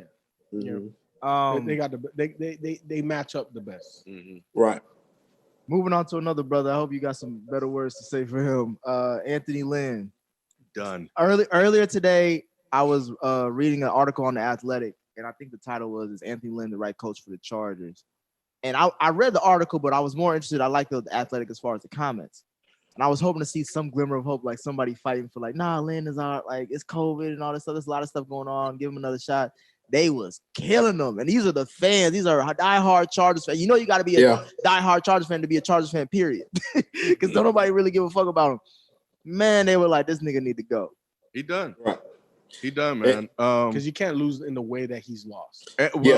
How many more losses is he already done now? Or is he like, if it's got 2 more losses, it's a wrap? I think he won't. I think they may be patient. So I think they won't fire him in season because they don't want the optics of that. Right. So I think it'll be postseason. He has to at least win out and or have a win. Wins. Yeah, he has to have a winning record the rest of the way. They already 2-6? Yeah, because and what's accelerating that is Herbert. 100. He is playing too fucking good. Yep. Correct. And they have wins because of him, and he's blowing the wins. And you're having double-digit leads. You can't have that as a head coach. Because here's the thing. You can explain away, I got a rookie. He made some mistakes, this, that. No, you got a double-digit lead. You are supposed to win those games. And you're 1,000,000% right. Herbert is accelerating the process. And a lot of these young quarterbacks, you got to let them go. And you got to know what you have. I hope we talk about the Dolphins. But you got to know what you have because you got to be able to make choices because quarterbacks are coming in like this. Hot. And if you don't hit on one of those hot guys, then you got to move on from the guy that you took. Sam Darnold. It might be time. Chill out. Yeah, most definitely. Chill out. Well, I'll say this. Is he on that? He on there. I have him on there. I've watched every second of every Chargers game pretty much this year. And like I said, this particular game was the most frustrating. I've been rooting for them hard because they do got the black coach, and they, it's just watching them on Hard Knocks. I just fell in love with that team a little bit, outside of my team. But they had that game. It was 24-3. It wasn't even close. It wasn't like it was close. With like 5 minutes left in the third quarter. Yes, and what happened was part of it was Joey Bosa did get a concussion, and he was dominating that game. He was all over the place. Locke couldn't do nothing when Joey Bosa was in there. When he went out, it was a totally different ball game. It's like all the field left the building. And that's when things kind of changed. And you can tell like the coaches kind of locked up a little bit too. So they kind of held the rookie back a little bit. I'm like, let the boy play. That's one of the complaints that I was reading in the comments from the fans. They were saying that Anthony Lynn always talks about this rah-rah shit and be aggressive. But if you look at his play calling, he is super conservative, especially when he has a lead. And it's like, this rookie is like, no one thought Justin Herbert. Like, I remember when people were saying Justin Herbert may be more of a bust than an actual NFL prospect. Yeah, I remember. And now that they're seeing like it's really a race between him and Burrow for rookie of the year. These scouts don't know what the fuck they be talking. Not scouts, but these analysts, these draft analysts, pundits, even the scouts too, bro. Yeah, they don't know what the hell they be talking about. I think evaluating quarterback, especially from college to the NFL, is one of the toughest things to do, because in college you can see all of the things, and then they get to the NFL and they're nothing. I know. And then in college they don't really flash, and all of a sudden they get to the NFL like, what the but hell it's happened? also about situation where you get true. drafted. No, I think it's more about that than the scouting. That's huge. Like if you look at Herbert, like he got put in the best situation. Like he has the most talent. He has the most talent. Yeah. Granted, they still can develop and build on that talent, but like who else has a Mike Williams, a Keenan Allen, even that defense? That defense, Melvin Ingram and Joey Bosa, like who has that on their roster already? No rookie walks into situations like that. Outside of Patty Mahomes with Kansas City. And even Patty Mahomes and them, like they still had to develop some of those guys because Tyreek wasn't a crazy wide receiver. No, he wasn't. He went to another level. Yep. Exactly. You know, like even Kelsey was nice, but he wasn't what Kelsey was a dog. Kelsey was a dog. He was an all-pro. They just got unleashed. Tyreek Hill got re-signed before, I think either the year Mahomes got drafted or whatever. Like he was fast, but he wasn't like a receiver. Yeah, he wasn't a threat. Because remember what Jalen Ramsey talked to. He's like, yeah, you made the Pro Bowl as a kick returner. You know what I'm saying? Right. So Tyreek wasn't always the wide receiver that we know him to be. Jalen Ramsey can't really be talking shit. Yes, he can. Yes, he can. But you seen him play. He can talk shit at the bank. I saw him. We can get to Miami. I seen him play. The one thing about those young quarterbacks though that impressed me, and this Herbert and Burrow, by the way, man, those wide receivers were making some plays for both of them. I'm like, you see how he doing him, Ken? No, you see what he doing? Nah. Go ahead. I'm just saying those like Mike Williams made some catches in that game, and it was really impressive. That's his job, but go ahead. I'm saying where the ball was placed, he made some nice plays. Now, Justin Herbert did throw one interception trying to get one in there, but part of that was on Mike Williams and where he was trying to catch that ball. But those wide receivers for both those guys are playing some T. Higgins. How many interceptions did Joe Burrow have last week? None. He didn't have none. He had a great game. Oh, great game, Joe Burrow. And yes, and my question to y'all is like, did they expose the Titans? Y'all already know what I've been on. Go ahead, say it. Y'all already know. I told y'all they were not that good. The Titans, the Titans were definitely overachieving, and that defense really looked suspect. They have no pass rush. No. Yeah, Clowney is a clown. Don't do that. They from the hometown. So is Stephon. So stay off Stephon and Clowney. But he just doesn't look right, man. Something about Clowney don't look right. And then they cut Vic Beasley today. So they don't have the pass rush to stick with anybody. Like I said, they're a little overrated. You got really all they got is Derrick Henry that's balling out. And you got those wide receivers actually played good too. Bravery. Hey, Ryan Tannehill is quietly having a very good season. So let's not be disrespectful. That's by Ryan Tannehill standards, not by any QB standards. I can't say that. I watched most of that Bengals game, obviously, because I'm a Bengals fan. That's the Bengals game. That was the worst game that they played all season. He's having a solid year.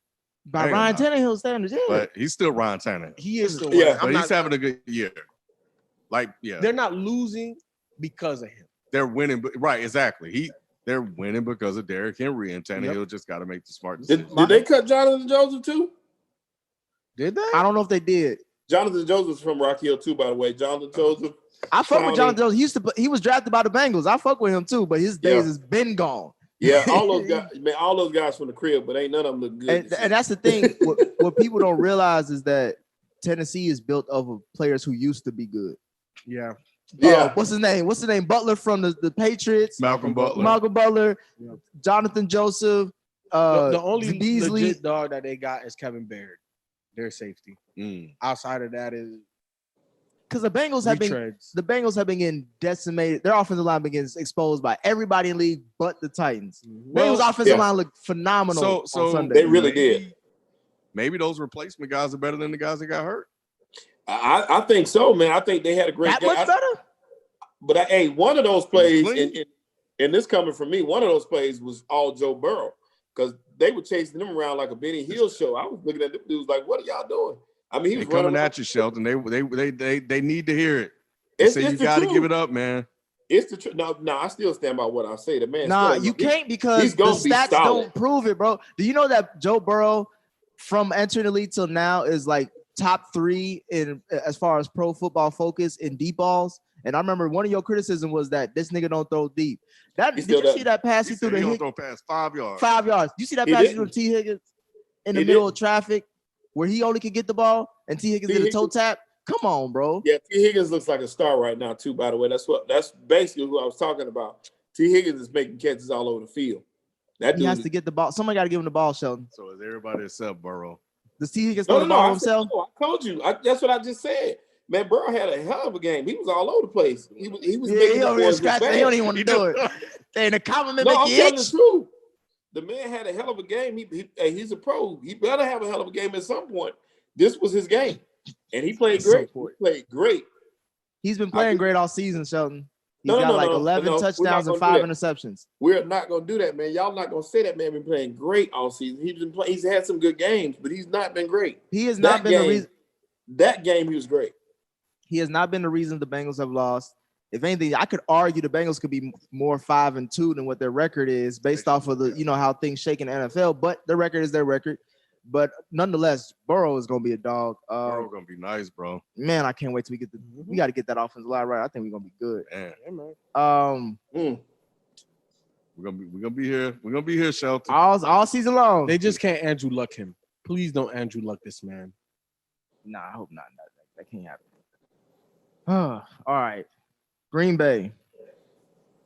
Was that loss on Rodgers or was that a team effort? That was Dalvin Cook. That was Dalvin Cook in that defense. That, like I saw somebody said earlier, those linebackers were trash. Man, he ran all over them boys. Period. Man, I was looking at some of them highlights. Them linebackers look like they don't even get paid to tackle. Bro, he had almost. When I looked, and I said he almost got 200 total yards. Yeah, that wasn't good. And then, of course, what you guys were talking about, him trailing the games and not being able to come back. That's crazy. He can't come back from trailing games. Showed up again. I mean, he got it within 6, but it just wasn't enough. So I don't know, man. Who did they beat early? Now I got to look at the schedule. That's what I'm saying. Like I'll look at the schedule, but my thoughts is like I think how we talked about Belichick moving on a year or two early before it's too late. I think Rodgers should have asked out of Green Bay like 2 seasons ago. Even though they went to an NFC, title game, the way you see them going into the playoffs for the last 3 seasons or the last 3 times, they get blown. They just don't look like they're even supposed to be there. I don't know where he would go, but I mean Chicago. They wouldn't let him go to Chicago. But I think he's gonna finish. I think he's okay with finishing his career there. They drafted his replacement. Who? The Packers. I don't think he's nowhere near ready to play right now. It's kind of like but I'm just saying, like they can clearly see they need help on the defensive side. Like that's been exposed for the last 2 seasons, especially after Sunday. Mm-hmm. But you draft a QB, and then who else did they draft? A tight end? Yeah. How long was it between the time Aaron Rodgers was drafted and he played? You remember that? That was about 3 seasons. He played he was sitting there about 3 years. I guess maybe that's what they used on him as far as logic for his replacement. Like, look, you at least going to be here for a couple of years. We need you to groom this guy to be your replacement as you were for Brett Favre. Especially that would be my salary. Yeah, that would be my thinking and my thought process behind what they did. And they said they would try to help him out some other kind of way, maybe. Who knows? Yeah, and I think there was talk about them not going on the defensive side, but the offensive side when it came to Green Bay. But the last I heard, Jordan Love wasn't looking all that, or wasn't. Nope. That's why Rodgers was smiling. Like, I'll help the little nigga out. He ain't doing shit in practice. So that's a whole other problem. So they need to make sure that man happy. Yeah, I don't see the only quality when I seen with the Packers was the Saints. Outside of that, he's been beating up on bums. So I think Rodgers is not. As far as him being like trying to get back to another title, I don't think it's gonna be with Green Bay. I honestly don't. Everybody else is getting better and younger, And Well, Green Bay has done that. The defense got better and younger last year, and they look good. They don't look dominant. Maybe it was just a bad game. nah, they- their defense is I mean, getting but were the trapped. linebackers this bad up until this Sunday? No, they Yeah. lost. Yeah. Remember, they got blown out by they've the been bad. Bucks. They've I'm been talking bad. about prior to the 2-game losing streak. They've They been were bad. Shelton. I think so. I think I saw Okay. I saw something where they were struggling against running backs, and they were showing an example on some show where they were just getting ran through like Swiss cheese. I'm like, man, these dudes is crazy Yeah, how because Ronald it's a lot of Jones bad came up, tackling. didn't And they're giving up at least 25 points a game. Yeah. So like they Yeah. can't let that happen. what's the coach name? Matt LaFleur. Handle your business, bro. Yeah, somebody said in the chat, G-Man 49ers. Yeah. That's true. He need to do something, boy. he need to call one 10-17. Hey, the one Danzo just made a point in the chat that's true. The 49ers would be a team that would definitely benefit from Rodgers. I agree with that wholeheartedly. Man, that's his hometown. I don't see why not. That would be ideal for everybody. Let's talk about that real quick. Jimmy G's done, right? Yeah, he's done. Yeah, He's done. he's getting a second opinion, but he's through. Yeah, because I heard that if they keep him next season, they got to pay him like 27. But if they cut him now, they only got to pay like And less than $3 million in cap. Yeah, so the injury, I think he's probably done for the season. Kittles is out for 8 weeks. So he's done. So he's damn near done. So I think Got about Jimmy four running G- backs. Huh? About four running backs out too. They got a bunch of people out. Yeah, they got a bunch of injuries, but he really needed this year to really sell himself a little bit more to Shanahan. And and he's not gonna get it. So if you're looking at contracts and whether or not he's guaranteed money next year, and if they could save money by cutting him and they could find the adequate replacement, yeah, he's probably out. But hey, he got him to a Super Bowl. Nah, hey, he got paid. That's all he give a fuck about. But And but he got him to a Super Bowl though. The craziest You know what I thing, I saw where before these two injuries, they have over $54 million in salary cap space on IR. What kind of crazy thing is that? Like before these two, so this has been the worst year ever for San Francisco. Speaking of another quarterback who's under the microscope as far as evaluation, we're going back to that Steelers game and Ravens, Lamar Jackson. Man, even in our Dead End Sports Reddit thread, I got some Bodega Boy and who else was in here? Y'all know who y'all are. When I was responding to y'all, they talking about the clock is ticking on Lamar. I'm like, this nigga I was like, he's in his third year and he just won an MVP. How is the clock ticking on Lamar Jackson? I think they right, man. What? Are you kidding me? All right, we're gonna have to. This is where I wanted to get to as far as this QB conversation, because we've been dancing around a little bit as far as how much time you got to give a QB. But please explain yourself. Well, let's wait before you explain yourself, Ken. Let's say what we got that conversation from, because Nick was trying to say that Danny Dimes was going to be great one day. We're gonna get the Danny Dimes show. No, I don't jump the gun. We on Lamar right now. Okay, he up next. He's up next. Ken, go ahead, Ken. I started ringing the bell a couple of weeks ago, man. When I said he wasn't progressing, he wasn't looking good.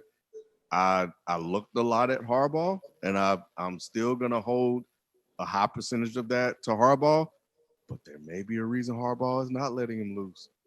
Lamar is right now shaping up to be a one-trick pony. And until he starts throwing that ball more to receivers, and he got to get receivers. They don't have any receivers.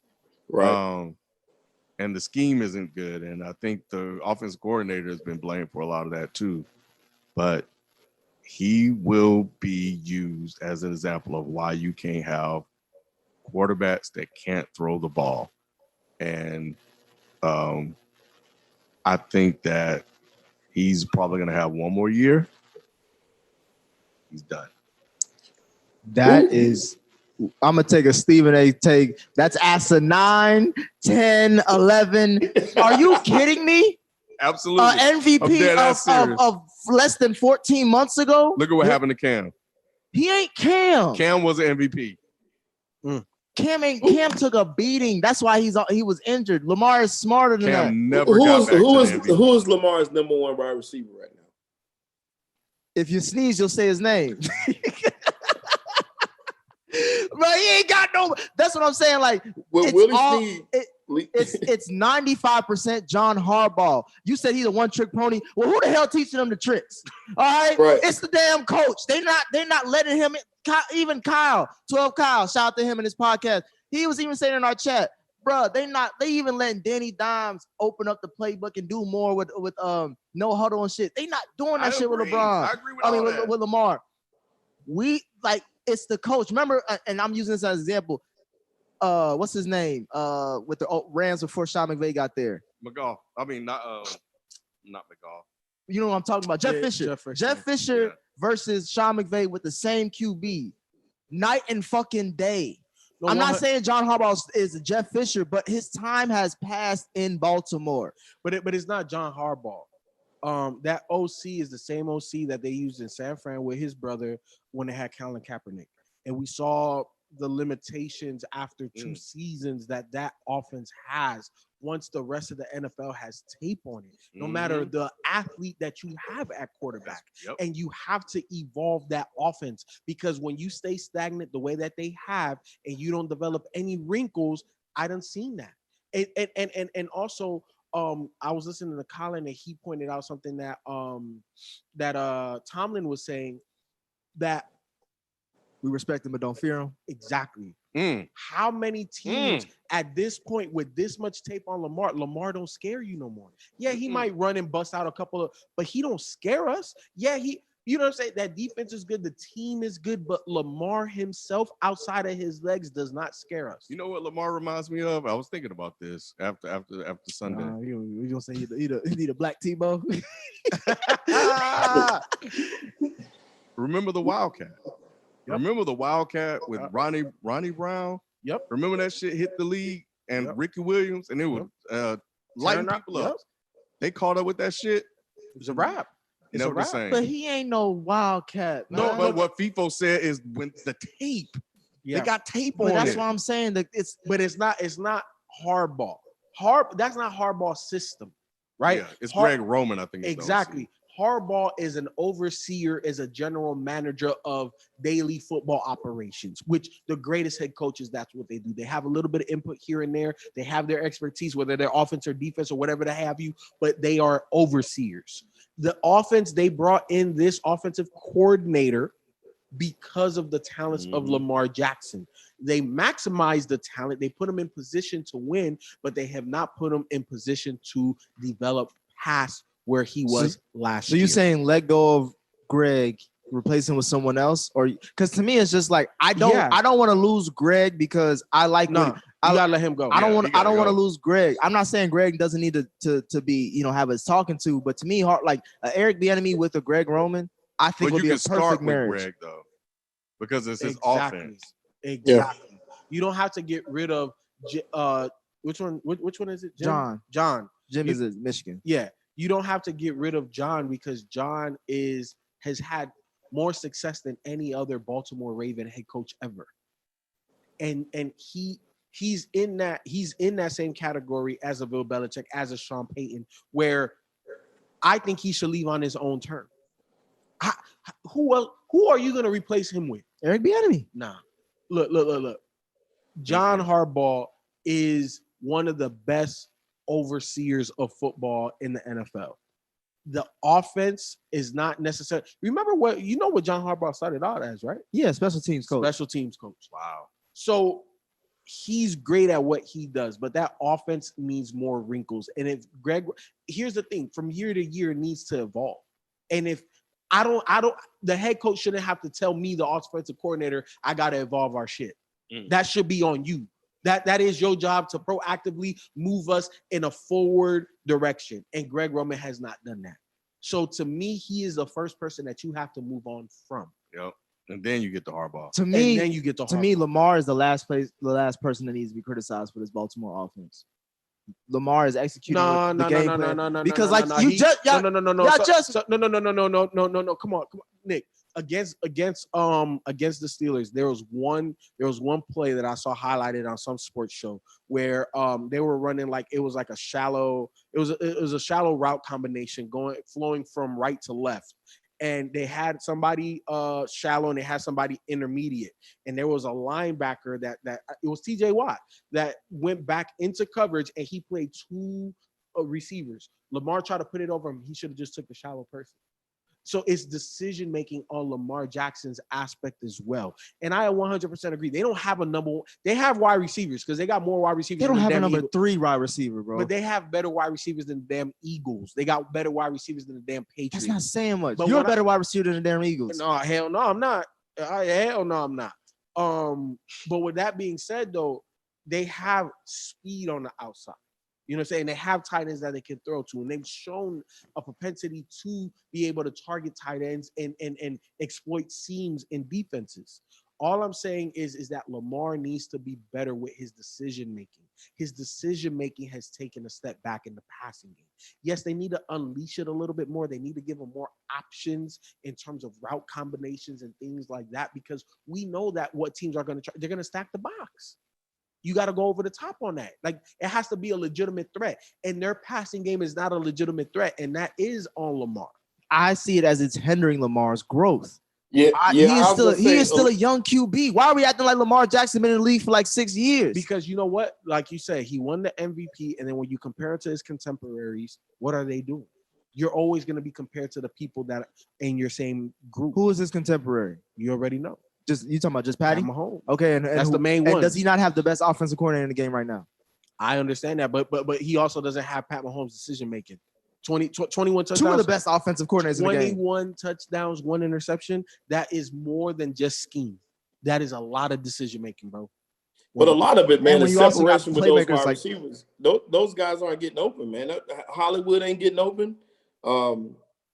Duvernay, those guys. That's what I'm saying. Petty got the best, fastest wide receivers in the game, and that's on the coordinator. You got to scheme your guys, and that's why I said it's not all on Lamar. To me, the biggest knock on Lamar when I'm watching him is decision making. There's certain, like, why'd you throw that?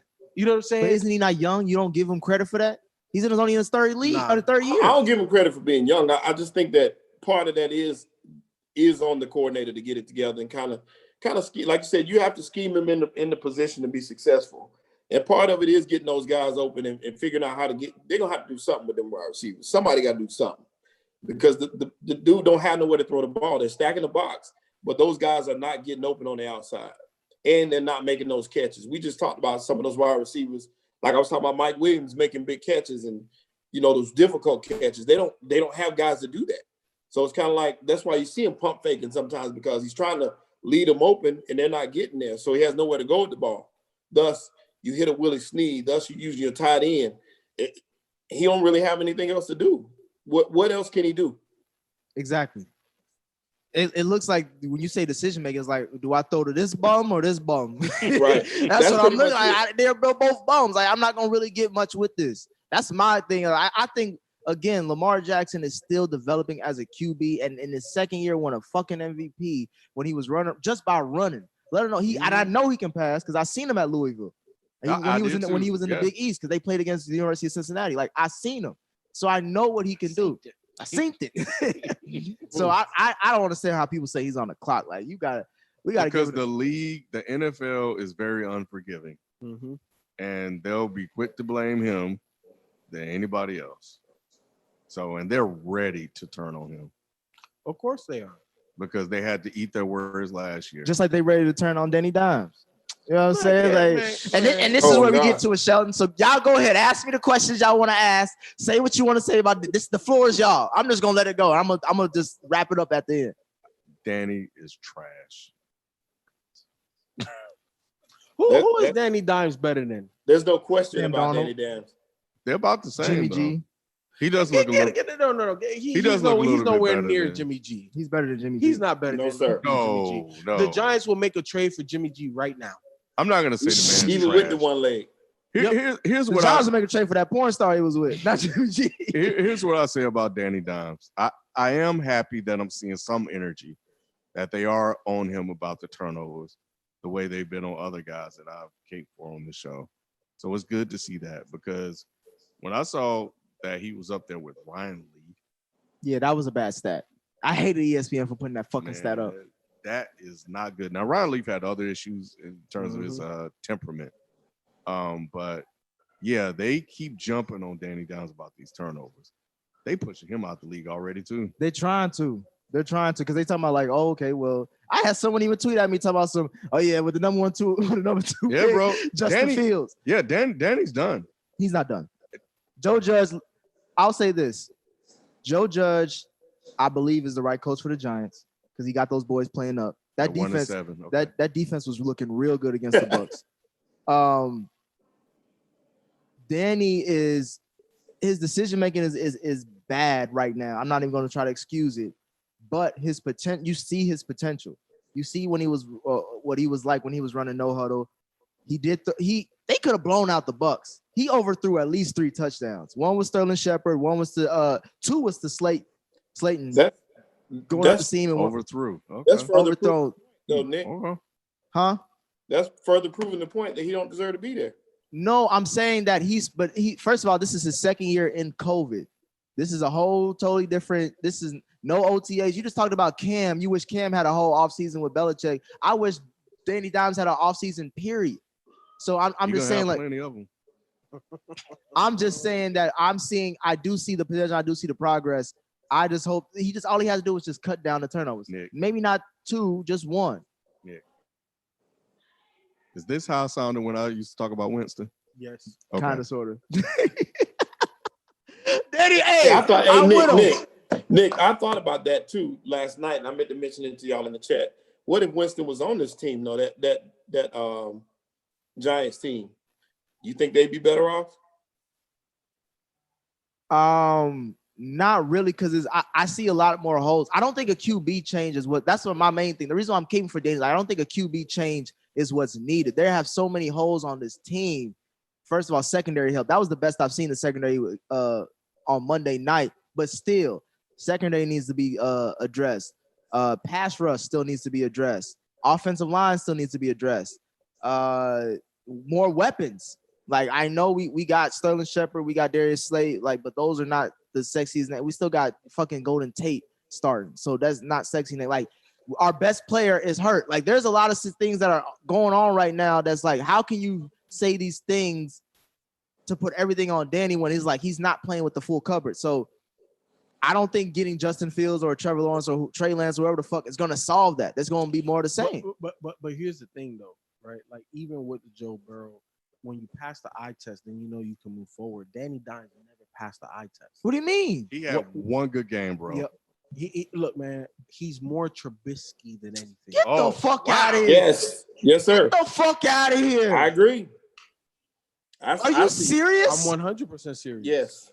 He's more Trubisky than anything. He want me to walk off, Ken. He want me to walk off. Hey, yes. Look, Danny Dimes is going to be out the league in the next year or 2. Yes. He's not going to be there. He's not going to be there, dog. He's sick. I hate to bust sick. You sick, bro. I hate to bust your bubble, but both Trevor Lawrence, Justin Fields, and Trey Lance, all 3 of them are better than Danny Dimes right now. Right today. Right today. And if you can get any one of those 3, you're going to move on from Danny Dimes. The same way, who was drafted before Kyler Murray? Oh, yeah, it don't even matter because he's not in the league no more. That's exactly what's going to happen to Danny Dimes, bro. What about him has it about it? He's athletic. He has arm strength. Mediocre. Both of them. Mediocre. Meaning he's in the middle pack of the league when it comes to arm strength and wheels. Obviously, he's white, so he ain't Lamar, motherfucker. No, this motherfucker tripped over his own goddamn feet. And Patty tweeted out, said I would have probably done the same thing. I couldn't run that fast. He's just trying to make him feel good. You know, because he half white, so he can relate. Nah, the blackness would have kept him up. He probably would have stumbled in the black was like, no, nigga. That nigga would have kicked it. The X Factor. Y'all, we call it the N Factor. Yeah. Man, y'all are kidding. Hey, Nick, what quarterback? He is not trash. There's nothing special about him.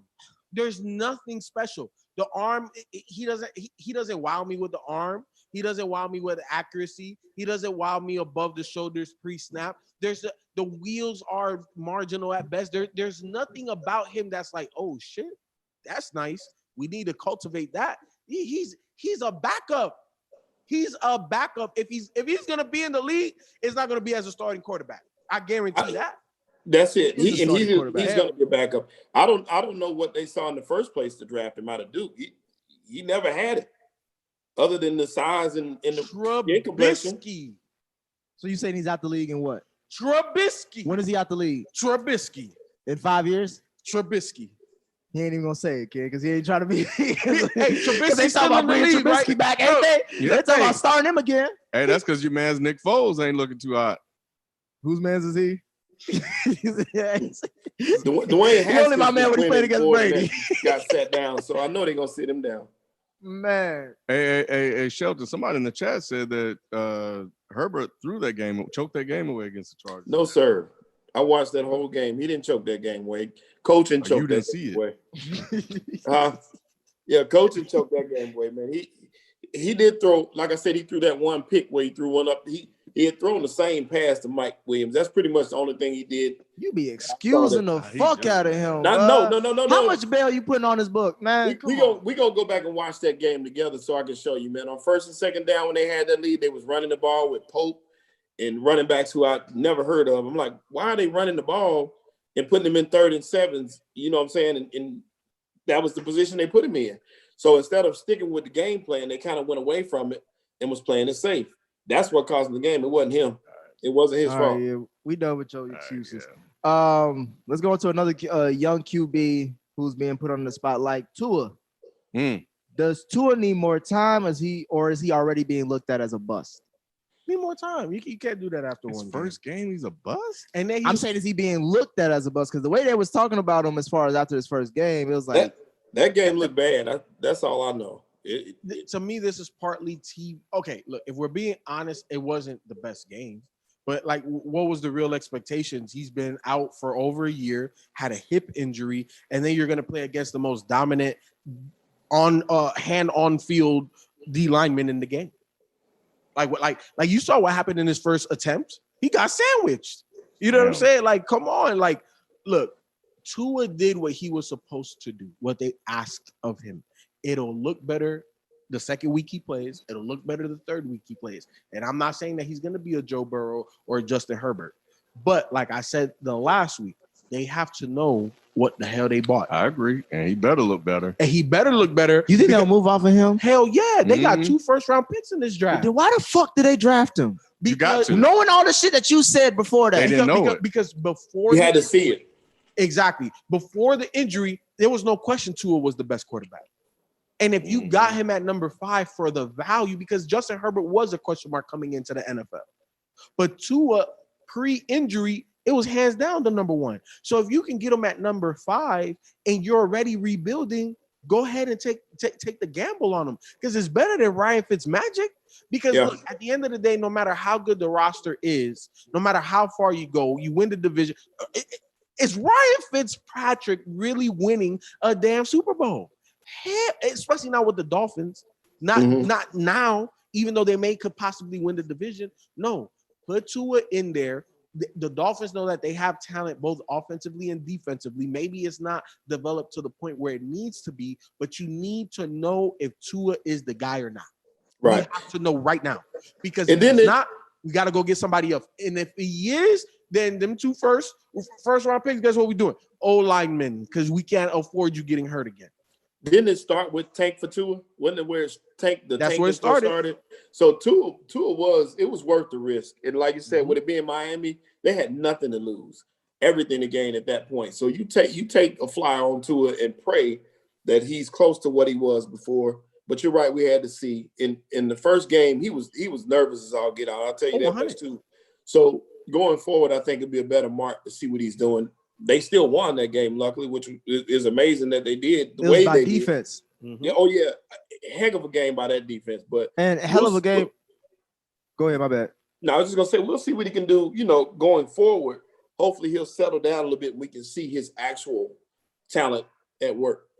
We'll see. To me, it's a hell of a coaching game by Brian Flores. I think another brother who I don't know how he's competing the way he is with this roster, but he may be the best disciple from Belichick we've seen, probably if not ever. They bought in. Definitely better than a nigga in Detroit. But for me, it's just like we've seen the same. We're seeing the same things that we talked about in college with too. Like he's skittish when there's pressure. He's smaller in stature, so that's gonna be his biggest obstacle. He's been out of football from at least from college football for a year, let alone real professional football ever, because he didn't even have OTA. So it's like I'm gonna say he needs more time, but to me, why draft someone if you had all these question marks anyway? Like if you already got all these draft picks anyway, because this is the best draft class upcoming. But he was a better prospect than everybody else not named Joe Burrow. What was the key word in your sentence? But he is a better prospect than everybody not named Joe Burrow going into the draft, being injured. Who the hell knew? Justin Herbert looked like he wasn't going to do nothing coming from Oregon. In Oregon, he wasn't doing this. Yeah. You would have told me that this is what he was going to do through 6-7 games in the season. I would have been like, bro, you crazy, them motherfucker. Me too. But he's a pleasant surprise. Jordan Love ain't going to see the field. Who else got drafted? Hurts? Nah. You know what I'm saying? Who outside of Joe Burrow, who else were the Dolphins going to take? You had to take the flyer on Tua.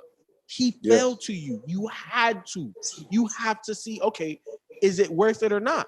Again, the damn Cardinals drafted back-to-back quarterbacks. So don't act like it's unprecedented. It has happened. And guess what? We're in an era now of football where you got 2.5 years. And if you don't hit in them 2.5 years as a quarterback, you out the league. Gone are the days where you sit behind the starting incumbent quarterback for 2 to 3 years. Done. We're paying these damn rookies too much damn money. Too much damn money. They capped the money a while ago. I understand, but understand, if you are a top 10 NFL quarterback draft pick, you have a lot of guaranteed in there. Mm-hmm. And I'm not saying it's not like when you get read up. It's not that type of money. You get 30-35 million. But that's over 4 to 5 years. But that is money tied up into that position. And if I have to get rid of you, I have to eat that money. That's cheap money. That's what I'm saying. That's honorable reason to let him stay. But no, you gotta let him go if he's not the right person, because he's the cheapest now. And if I gotta eat that money, eat it now. But at the end of the day, if I eat that money on a top 5 quarterback, I'm paying one quarterback essentially $60 million. That's not cheap. But it's a decision that you have to make, and you have to know what the hell you have to know where you are organizationally. We know this about the Dolphins. They have been, in the last 3 years, they are one of the better run organizations. They moved on from players that had a lot of talent. Minkah Fitzpatrick, the left tackle, Laramie Tunsil, Kenyon Drake. Flip those guys for draft picks, added guys to the roster that are cheaper, that fit into the system. They all have bought in. The one thing we're missing is a quarterback. Quarterback is always the biggest question mark for any NFL team. This guy that was the best guy in the draft pre-injury has fallen to us. Herbert, question mark, bigger than Tua, even with the injury. Jordan Love, hell no, not at number 5. Who else are we taking? Let's grab Tua. Let's see what we have, because the roster is already set. All they need is a quarterback to just be even competent, and they are a good team. So and the fact they have to do what they're doing. And the fact that COVID hit also made it a little more difficult to evaluate. So they really couldn't tell what they had in them, but they had to take the flyer. It was, like I said, it was a chance worth taking, because that man could turn out to be exactly what we thought he was going to be, which is why they had Tank for Tua. It didn't start with Tank for Trevor. It started with Tank for Tua. Mm-hmm. And, pre-injury, Tua was supposed to be the number 1 pick, period. So going forward, you'll be able to know what you got with him. And I think it was a good choice, like I said, because you got backups. You got stuff. You got picks in the tank. So if you need to move on, you can go ahead and do what you got to do. My thing is, I hate the fact that the Cardinals drafted Rosen and then a year later drafted Murray, because like FIFO just said, they set precedent for scouts that we talked about earlier that don't know what the fuck they doing anyway, before or after COVID, judging all these kids who they trying to, build their resume off of, or who's saying they're going to be the franchise QB, and then 2 years into it, you let them fucking go because the reason why you're drafting that high is because the team already shitty. So it's not like they put it into the best situations. So how are we really evaluating these players? But let me ask you this though, Nick. Was it the right move or the wrong move for the Cardinals to do what they did? It was the right move. And 2020 hindsight, though.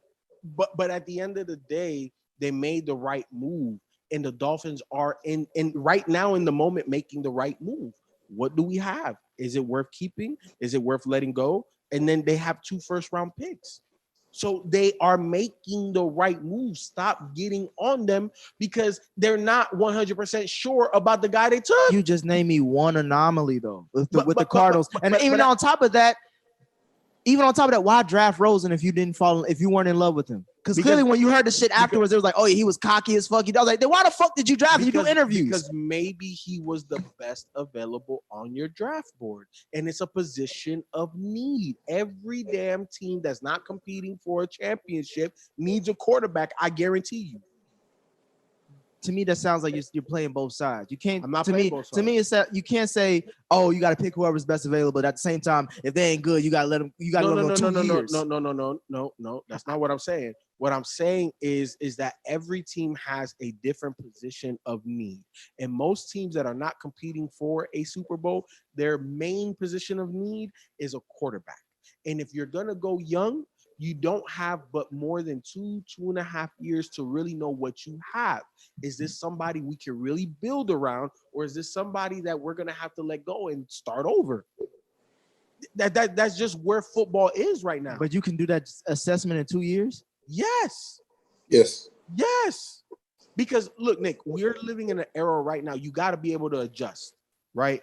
And these quarterbacks are coming into the league more ready to play than ever. And part of that is because they're bringing the offense that they played in college, possibly even in high school, and they're bringing it to the NFL. We're seeing more college offenses. We're seeing more college coaches have more success in the NFL more now than ever. And a lot of these college quarterbacks are coming in more ready to play now more than ever.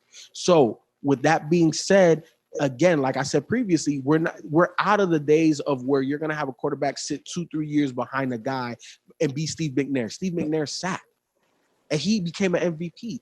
That right there is never going to happen again. You're going to come in, even if you don't start day one, a la Patrick Mahomes, no disrespect. That's the most. You're not going to sit more than a year, bro. You get drafted in the first 2 rounds, you're not sitting more than 1 year behind any damn starter. So, yeah, you got 2 years from the time you take over. Let me see what you got. I just think that's one fucked up way to evaluate talent, especially if they're on the cheap. That's the whole reason why you're drafting the QB. See, you know what happens? I'll give you a prime example. If you aren't sure about the quarterback, right, and you're not bold enough to get rid of that quarterback, what do? You have a coaching carousel. Look at the Browns. The problem is Baker, and they have absolved him of those problems, and they've replaced how many head coaches in how many years? So are we going to actually address the elephant in the room, or are we going to blame everybody else? The elephant in the room isn't Baker. The elephant in the room is the GM who drafted Baker. Because who the hell would have picked Baker Mayfield as the number 1 overall pick when Lamar Jackson was at 32? That's how far he dropped. Look, it's about the evaluation. Ken, what did we say we was going to do 2 years ago or a year ago? We was going to start coming at GMs and not players. But everybody going into that draft said Lamar is a project. 2-3 years later, is he one of the top 5 passers in the NFL? He's one of the top 5 QBs in the NFL. But there's position. You said position, right? I was specific in what I said. Yeah, because he was an MVP last year. Position. Look, Lamar Jackson is great, but what was the knock on him coming into the league? What type of passer is he going to be? And we're still having the same question. The only reason why I thought Lamar was going to take a little bit longer was because I didn't think athletically he was at the level he was at. Because the first time I seen him play in the NFL, I'm like, bro, these linebackers and dudes are as fast as you. So you're not going to be able to turn the corner. But once he figured it out and the game slowed down just enough for him to be able to shine his athletic ability, that's extremely difficult, especially coming in with no tape. There's no tape on you, dog. There's no tape on how you want to play. But now that there's tape, what happens? The questions are back out there. We didn't question them last year. Wasn't that much tape on them. We're questioning them this year. There's tape on them, right? The passing attack of Lamar, the passing ability of Lamar Jackson was the number 1 question mark coming into the NFL, and it's still the number 1 question of his game. We're not questioning how great of an athlete he is. We're not questioning if he's a winner or not. We're questioning, can you throw the ball? Can you make the requisite throws to win championships? There's a whole bunch of this is like the Giannis conversation. There's a whole bunch of quarterbacks that are less than Lamar Jackson that I will take over Lamar Jackson. Does Lamar Jackson have a winning record as a 100%. As a starting QB? He's a winner. Okay. He's a winner. But you know what? I'll take Joe Burrow over the next 7 years over Lamar Jackson. Okay, because you listen to Colin Cowherd.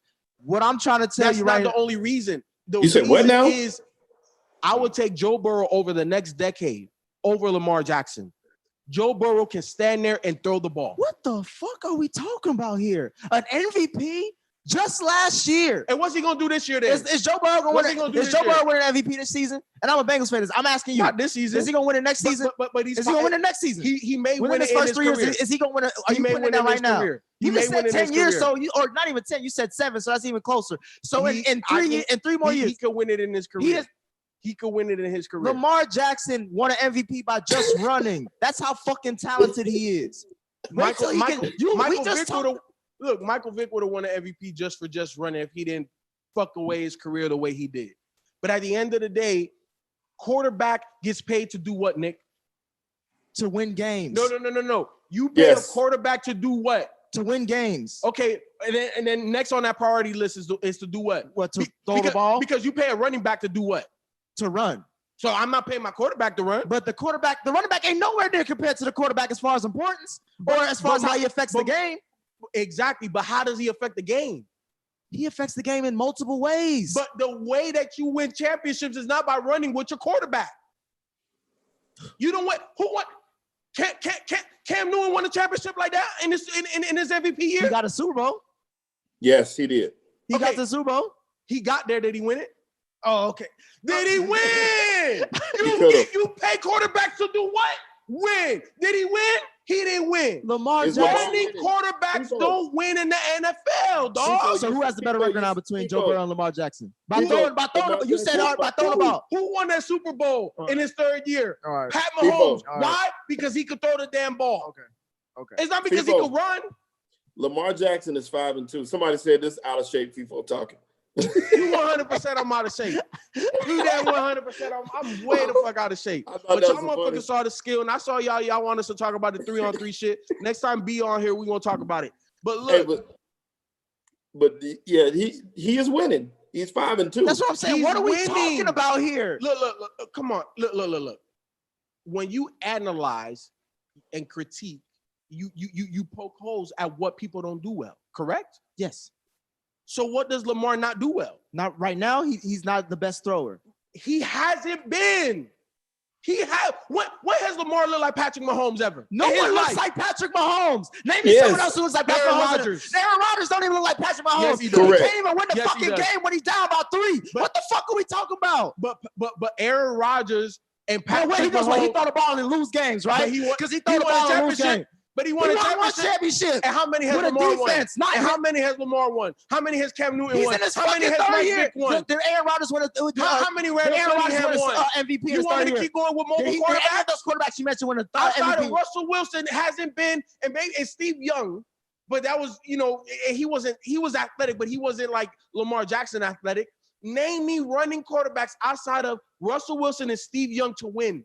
So Lamar Jackson is done. He's done. Nick, answer the question. Name me a running quarterback outside of Steve Young and Russell Wilson and now Pat Mahomes to win. So you gonna take the 3 that I would name, motherfucker? Of course, if you gonna take the list, I ain't got shit to say. So let me ask you this. Name one outside these 8. Let me phrase the question differently. Out of those 3 quarterbacks, in comparison to Lamar Jackson, who does Lamar throw better than?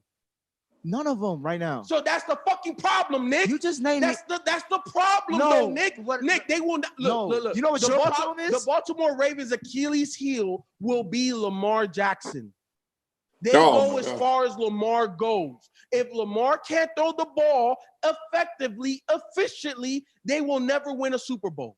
It's as simple as that, dog. So you think that Lamar will not progress as a QB moving forward? I didn't say that. Okay, so I'm saying I'm asking you. And I'm saying that this year there is no progression. And we just talked about the head coaches. We talked about the personnel and the roster around So them. there's other reasons why the progression has stalled, right? But at the end of the day, Joe Burrow, right? Justin Herbert, yeah, they got talent, but sometimes when they throw the ball, it's like, oh shit. They're making NFL reads. They're throwing people open consistently. But what weapons do they have? Do they have better weapons than the Baltimore Ravens? I'm just asking a question. But I'm asking a question. You ask me questions. I'm asking a But I question. thought that's the MVP though. He the MVP though. Oh, he the MVP now. Now you want to respect him as MVP. I'm just saying he the MVP, right? I'm just saying this. But why wasn't he MVP? It wasn't because he threw the ball.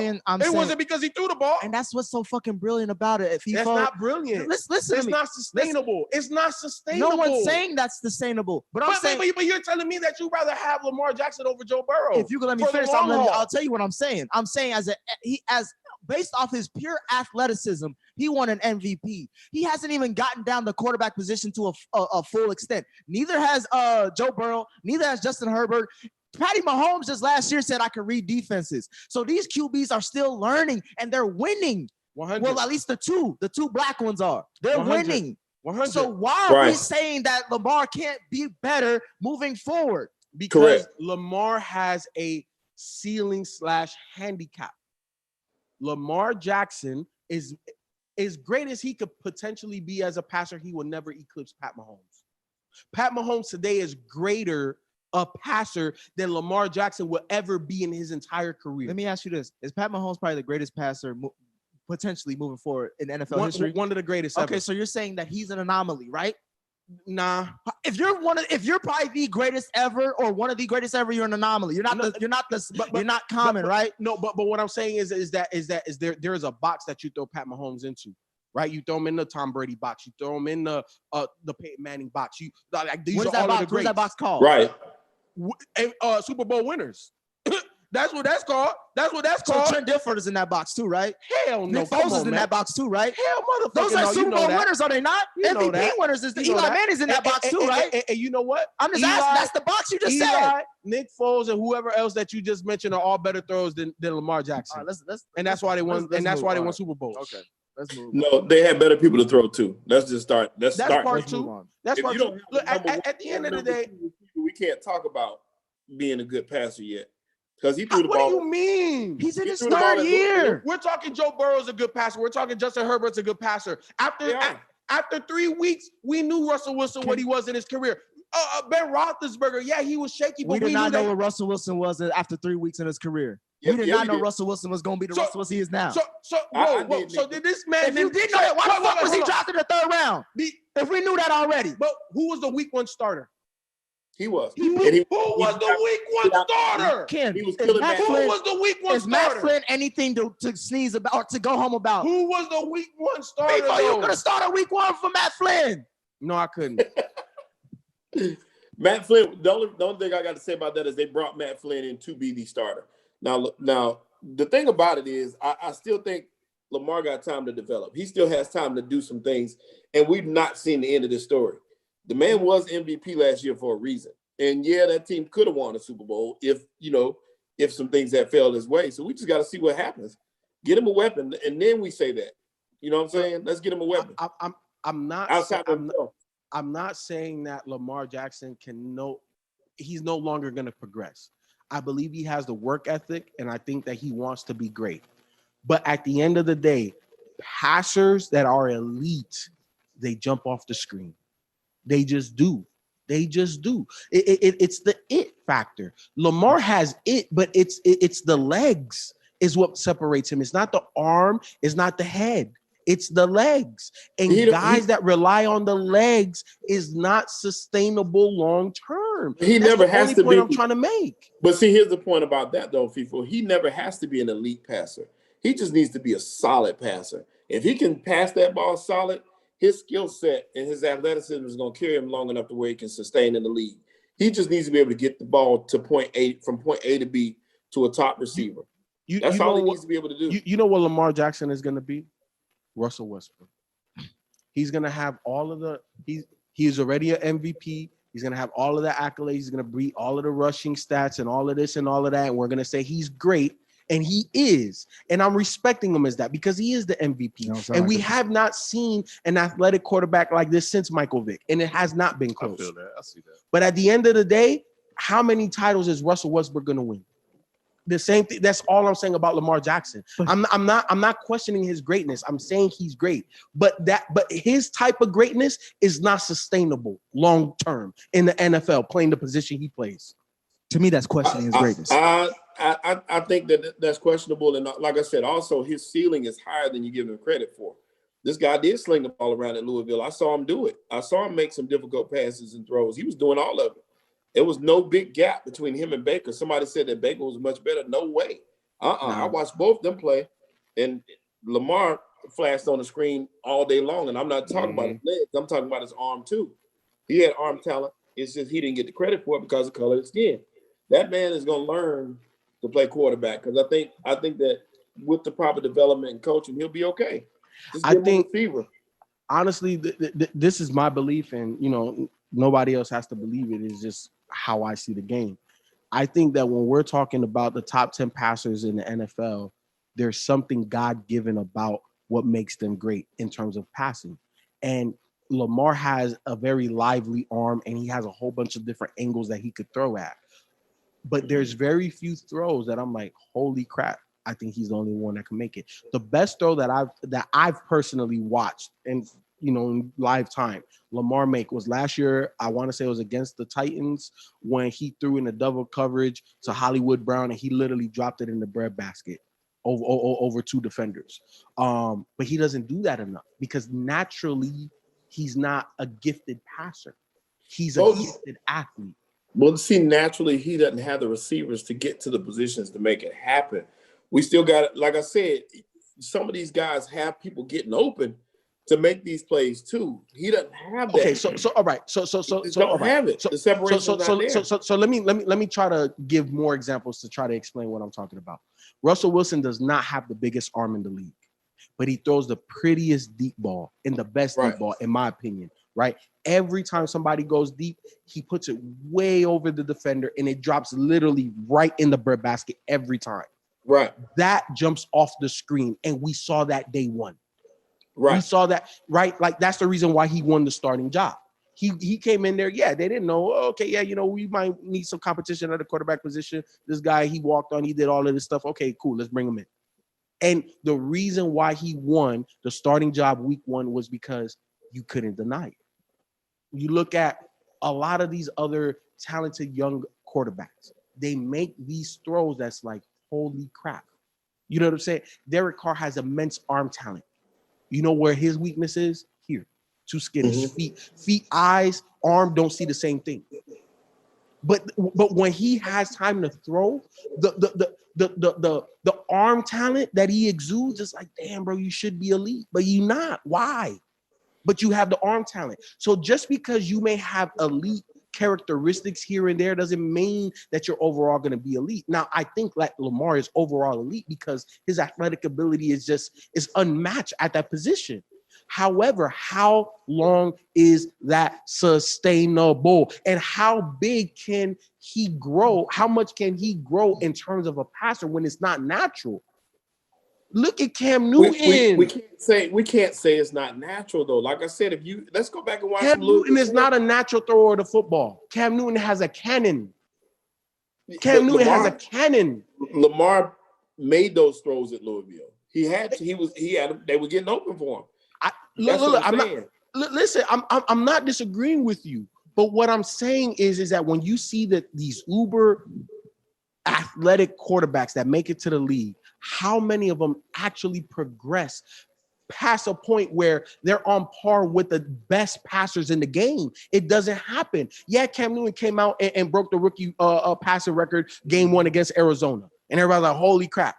But what did we start questioning? It mentally, is he reading the defenses? Of course, that could come with time, right? I get that.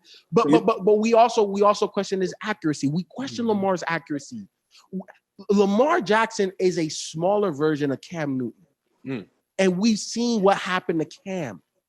I don't think that his passing ability is ever going to surpass middle of the pack in the NFL. And because of that, I think that he has major limitations because the legs ain't going to last forever. How long is he going to be this fast? How many hits does he have to take? We seen him take a couple of hits against the damn Steelers. Steelers hit. Look at the division he plays in. Naturally, that division is a tough division, even when the teams suck. Bro, as much as I love Lamar and I want him to do good. I was on you love him. I don't see him sustaining top 5 quarterback for 10 years. I'm just saying this right now. Lamar Jackson is top 5 at his position. I agree, but he's not a top 5 thrower of the ball. So if you top 5 and you can't throw, I can't wait to see what you can do. Right. Moving But on. who's to say he's gonna be able to? That's the problem. We'll see. Time will tell. Last question about the NFL before we get to our week 6 picks. Is Carson Wentz going to be benched before the end of the regular season? Nah. No. Hurts isn't good enough. You don't think so? They gave him a passing play in the last game. I don't see it. I don't think they believe in Hurts like that. I feel like I know we talk about this all the time, but with Wentz, I think that's the QB that people are not really thinking about as far as the Philly could move off of. You're talking about Jimmy G's, you're talking about Mitch Trubisky's, you can bring up Danny Dimes, Sam Darnold. Like, that's the QB that I can see people get off of because we always go back to what's now 3 years removed or 2 to 3 years removed from that quote unquote MVP season he was having. Hasn't been the same since. Yeah, looks like a fluke. So, but I don't think he's gonna get benched for Hurts though. No. Not especially with that division in play. They ain't gonna do that. They can still win. Yeah, they ain't gonna do Yeah, that. they're winning when he's bad. So that alone is gonna be what keeps him out there. And I hope that I hope they don't throw Hurts in that situation, but I would love to see Hurts take over that position at some point. I just don't think he's gonna be ready this year. Yeah, I don't think it's going to be this year. I think that they're going to let Wentz play out. I think if they make a move off of Wentz, it'll be this offseason. I think that when he's played as good and as bad as he's played, and you already have another quarterback kind of waiting, that you want to get as much as you possibly can for Wentz, whether it be 1 or 2, maybe 3 draft picks, lower draft picks or whatever. But that just means that they're just going to be rebuilding. And they just got to get weapons, and they got to stay healthy. They got to get weapons and they got to stay healthy. I think outside of maybe outside of the 49ers this season, nobody else has been that banged up. Like they don't have nothing. They didn't have nothing last year and Wentz was winning. They have even less now. Happens every year. They need to look at that training staff. They do. These nutrition. Some they right up in there. Yeah, I think it's crazy. The worst thing Philly could do is win a Super Bowl. Yeah. Sheldon, do you remember our picks that we put in the chat for last week? I know we forgot to. Yeah, that's what I was going to ask you. Dang, Yeah. I know I went 3-0.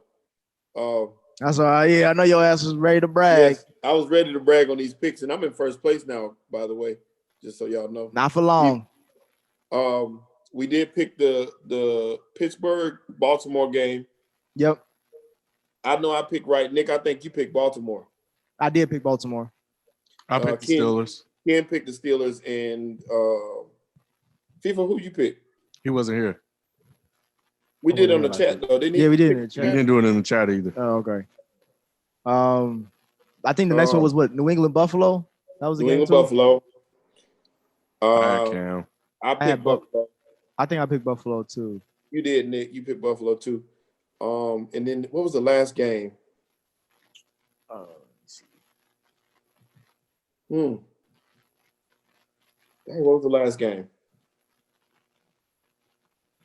I think it was the Giants and no. No, I me would see, never hold do on. that for my. I can't put that much.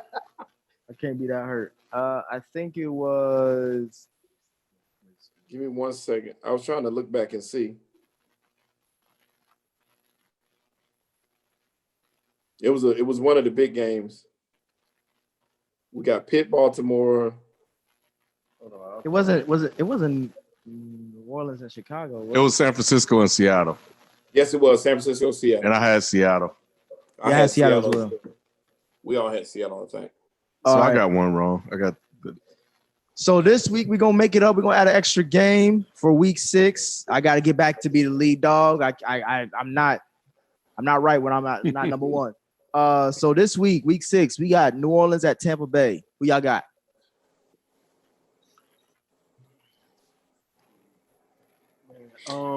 Hey, New Orleans made a sneaky good move. We didn't talk about it. They traded for Quan Alexander.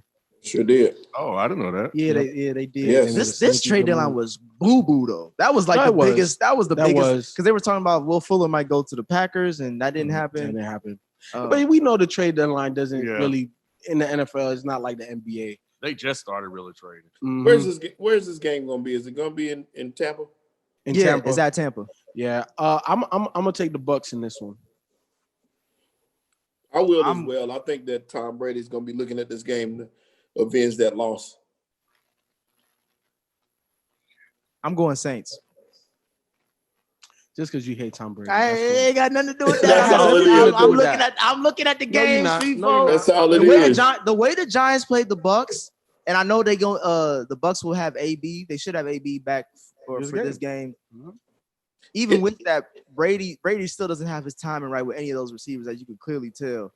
It depends on if Thomas plays. Though, if he plays, in Saints will have a chance. If not, I don't think they're gonna have a chance. I just don't. Yeah, that's the only thing. I don't know if he's gonna play, man. Because if he plays, I got the Saints. Without him, that's tougher because they struggle to beat the Bears. I know the Bears have an elite defense. Right. So I'm gonna say it like this. Nah, this is one or the other, kid. Ain't no say it like this. Yeah. I don't want you on the fence. Saints. All right. Next game we got Seattle at Buffalo. Seattle. Seattle for sure. I'm gonna go Seattle, even though it's at Buffalo because that cold is he ain't gonna be throwing it like that. Shit, yes he is. I'm gonna go Seattle. I'm gonna go with the black man. We got the young boys, Miami at Arizona. Arizona. Yeah. Arizona. Cardinals. Miami not ready for that. Nah. Miami beat the Rams. They're not ready to put up 35 in a shootout. They're not ready. They're not there yet. I don't think lightning gonna strike twice. The Cardinals are a different animal this year. I'm gonna go with Arizona as well. The last extra game we got the Las Vegas Raiders at the Chargers, Los Angeles Chargers. How you gonna do that, Nick? This is the game for Lynn's career, so I'm gonna go with Chargers.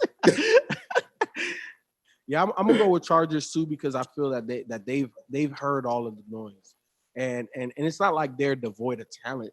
They just haven't closed out, and that's I think you could prepare for that. So I got Chargers this game.